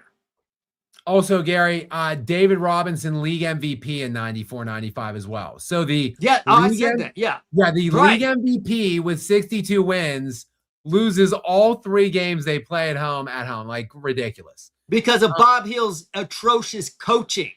and defensive scheme. That's what happened. All right, next in Frank Paul 1277 is in next. Spurs outscored New York 48-38 in the paint and still lost. If they own the inside with Wemby, why can't they close? Talent isn't the issue. What is? Inexperience. Like inexperience, youthful, indiscretions down the stretch. Like they're just look, they've just failed in the clutch two games in a row. And that was the concern against the Thunder, because the Thunder had operated so smooth and cleanly in the clutch. And you thought maybe that the youthful the inexperience and such of the Spurs were going to catch up with them in that Thunder series, but it didn't. But now it is. Like the Knicks are also a good team in the clutch, and they're just out executing the Spurs when it really matters, because they're a bunch of young guys that have never been here before. They're playing like young guys that have never been here before because they are. They've never been in the playoffs before. Like you get that. Like they didn't play in the playoffs at all last year. So like they've gone from never having a playoff run ever, and they're all 22 years or under basically, to going into this run now and going all the way to the NBA Finals. Eventually you would think that it would catch up with them. And it just looked like it wasn't going to until it did. So like that's the problem, really. That's it. Go ahead. And also remember, this is not, people forget, this is not a completed roster. We've still got to get a power forward. So think about how much better we're going to be rebounding when we have a nice, young, athletic power forward. I kind of crossing my fingers for that Morez Johnson Jr. guy from Michigan, although I think he's going to be he got bumped up. He was projected to go to us at 20, but now new projections have come out and have him going like earlier than that. But we need someone like that. But that dude came from Michigan, so he's got a championship pedigree, just like Jalen Brunson does at Nova, just like Stephon Castle did at UConn. So when we get our power forward, it's going to be so much cleaner for us. All right, next in we've got Sid again. I think you guys just forgot Brunson, 39 seconds left, shot to tie the game with previous comment. Also, I'd say Cat was empty stats, not elite defense until 2024. Okay, but he's been elite defense since 2024. Like, he's the number one net rated defensive player in the NBA right now in the playoffs. Like, Victor Wembanyama was number one in net defensive rating in the regular season. He won the Defensive Player of the Year. Victor Wembanyama is number two in the NBA playoffs right now in net defensive rating. Karl Anthony Towns is number one. So Karl Anthony Towns is playing elite defense, and he is anchoring them right now. And, oh, by the way, he's putting up 20 and 12 per game right now on like over 50% shooting against the Defensive Player of the Year in Victor Wembanyama, though they moved him around a bit tonight because they want to try to get Wemby closer to the paint, and Cat is posting up and initiating out by the three-point line. But like, whatever you want to say about what Cat was before is not that now. And like, Brunson has been good in his NBA career, but look, Cat came 2 years ago. They've been out in the second. Brunson's been out in the second round every year basically until Cat came to town last year. They went to the East Finals and got to 6 games. Now they're up 2-0 in the NBA Finals. Like, is it all Brunson? Like, maybe Brunson is the galvanizing leader force and he's the closer and whatever. But Karl Anthony Towns is a major component to this and a major piece, Sid. Like, I just think it's unfair to not give Big Purr his damn respect. All right, we got Will N 8664 is up next. The Knicks need to unleash Jordan Clarkson to counter Dylan Harper. Filipino matchup. It's funny to hear someone say that someone needs to unleash Jordan Clarkson, but he is on that roster. I believe he was a DNP. He did not play tonight, and I do not think he played last night. So, or 2 nights ago rather. So I don't know, Will, maybe they will just give him a couple minutes. I don't know if you can call it unleashing when you go from 2 DNPs to like whatever 5 or 6 minutes, but we'll see. Maybe they'll give him a little bit of run on the home court in Madison Square Garden. It's Hio is in next. What's up, It's Hio? Welcome in. What's harder, watching a 3-hour pod featuring Shannon Sharpe, Nick Wright, and Rich Paul, or not being able to talk all day? Probably watching a 3-hour pod featuring Shannon Sharpe, Nick Wright, and Rich Paul. And that's coming from me, a guy who talks all day. Like I talk a lot. Like I either talk on these various streams and shows or whatever that I'm on, or videos that I'm working on, or I talk to my dog all day, my wife. So yeah, I talk a lot. So with that said, I think I could more easily go without talking for a day than watching a full 3-hour pod featuring Shannon Sharpe, Nick Wright, and Rich Paul. With that said, guys, we are going on 3 hours now. We are over 3 hours, 3 hours and 9 minutes now. And still 600 are listening to a pod featuring Jay and moderator Gary. So thank you guys. Sid is back in 2-on-2, life on the line. LeBron and Simmons versus Kobe and Mim. Oh, not a question here. Kobe and Chris Mim, for sure. If Kobe even just kicked Chris Mim off to the sideline to watch him, Kobe would take on LeBron and Simmons 2-on-1, and I would still feel confident with that. With two quitters like LeBum and Bum Simmons, I would definitely take Kobe, and a big body in Chris Mim. Like, yeah, Sid, that's an easy question for me to answer. Kobe and Chris Mim for sure. Booge got that beam is up again, and thank you very much for your generous and kind donation, Booge. If the Knicks lose this series, they will never live this down. How do you and Gary think Stephen A. Snitch will react to it? Will he take credit for the last two? If the Knicks lose the series, Stephen A. Smith might not even be. He might take a week off. Honestly, I don't think he would want the smoke that would entail him coming to work and getting just absolutely crushed in the weight of that. I think he would shut down his social media feeds and skip work, just go into hiding. He would go to Aaron Rodgers like darkness retreat or whatever and hide in like the ground in that dark hut with no phone, TV, anything for like a full week is probably how Stephen A. will take it. I think, look, yes, you're up 2-0 on the road going home.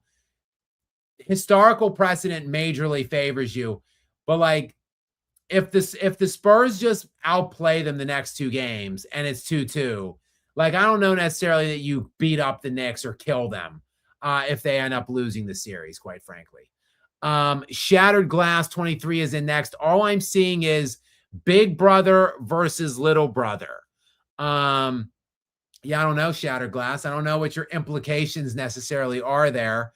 I guess you mean you see you see a team, maybe a presence like in Big Brother that is probably less talented overall, but has that mindset, that mentality, that experience, that kind of advantage mentally over little bro.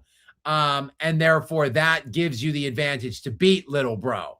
So that's I think that's the analogy you're drawing. And the fact that little bro ultimately grows up and beats big bro. So I feel like all the way around, Shatterglass, if that is the analogy that you're trying to draw, I agree basically entirely with that. All right, we've got Sid is in next.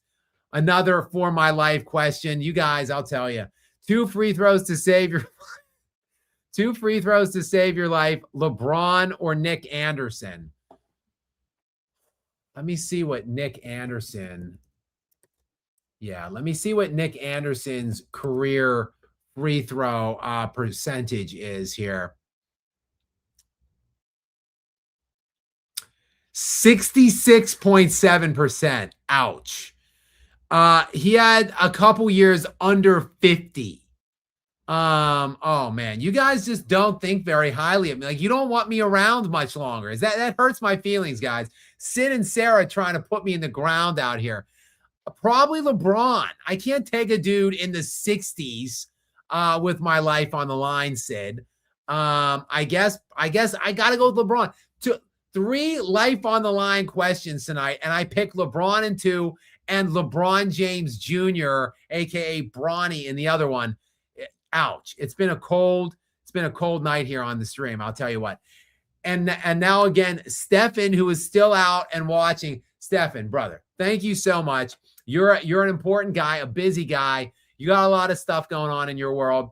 I'm sure with Vacation Wealth Partners. Shout out to you there on that front. And still, you're on these outrageously length live streams. I know you were on the one after Game 7 for like 5.5 hours. You're on till whatever. It's 3 a.m. our time, so I guess it's midnight where you're at right now. So not too late, but still, for you to be on all these shows for this length of time, very much appreciated, my friend. Gary, go ahead and read this latest question or comment from him. Better tier question for Brunson is, can Brunson get in that Russell Westbrook tier, which would be elite if so, and could be possible? I think, is this a Gary Skap triggering question? I think, look, Brunson, look, right now, career for career, like, yeah, I think Russell Westbrook's above Brunson and is better than Brunson. If Brunson gets an NBA chip to his resume, though, on a non-stacked team, on a non-super team, on a team where he had to go is a significant underdog in the series. Remember, the Spurs were like 67, 70% odds to win this series at the tip. If the Knicks go on to win this, whether he's the finals MVP or not, he is a driving catalyst type figure to getting it there. Like, that alone might put Brunson on a trajectory above Russell Westbrook, even though, Stephen, I know you're a big Russ fan, as am I, but still, Russ has been on a lot of great teams, and Russ has never hoisted the Larry O.B. So if Brunson does just that this season, I feel like we got to say, yeah, Brunson is probably there. So he could be on elite footing if he does snag this NBA championship, but it ain't over yet. It's not over till the fat lady sings, until the final bell tolls on that final game, and the Larry O is in your hands. It ain't over, and the Spurs are still drawing breath, and they still have life, and they still have the best player in the NBA on the planet, even though he is not of this planet, as we know, the alien Victor Wembanyama. But it was no doubt a thrilling game. It was a bad finish for Wembanyama. We'll see what he has in store for us on Monday at 8:30 in the Garden when this series picks back up. And 2 really good games, I thought, in the first 2 games. A good finals. This finals has not let down. It has provided us with a lot of stuff to discuss. And guys, thank you so much for being here to discuss it with me. 3 hours and 15 minutes, not terribly length tonight, but it is nearly 3 a.m. on the East Coast where Gary and I are coming from. Guys, I am spent. We have worked through all of the comments. I got to take Luna the dog out. My wife has plans early in the morning. I told her I could be up by 8. I might have to kick that back an hour here. But I am, now that we have run through all these very generous comments and donations from you guys, I am going to take this as an opportunity to slide off into dreamland for me now at this point. We still have 550 people on here after 3.5 hours nearly. Just very humbling, the support you guys have shown me this whole season. Can't thank you enough. Again, we'll take the weekend off, or maybe I might come on Sunday, maybe at some point. I don't know. I'll think about it. I'll let you guys know. I don't know. I'll probably take the weekend off, I think. Rest, relax, do some things with some people, not think about basketball. I might just take the whole day off tomorrow, possibly, actually, not do anything. Gary and I will reconnect with you Monday night, probably around 11:15, whenever this game, that game 3 ends, and we will break it all down as we typically do at the front end of the show, and then we'll take your comments and we'll move in whatever directions you guys want to move after that. In the meantime, guys, have a great rest of your night. Gary, thank you very much for being here as always. Guys, have a great weekend, and we will see you all again. Same YouTube time, same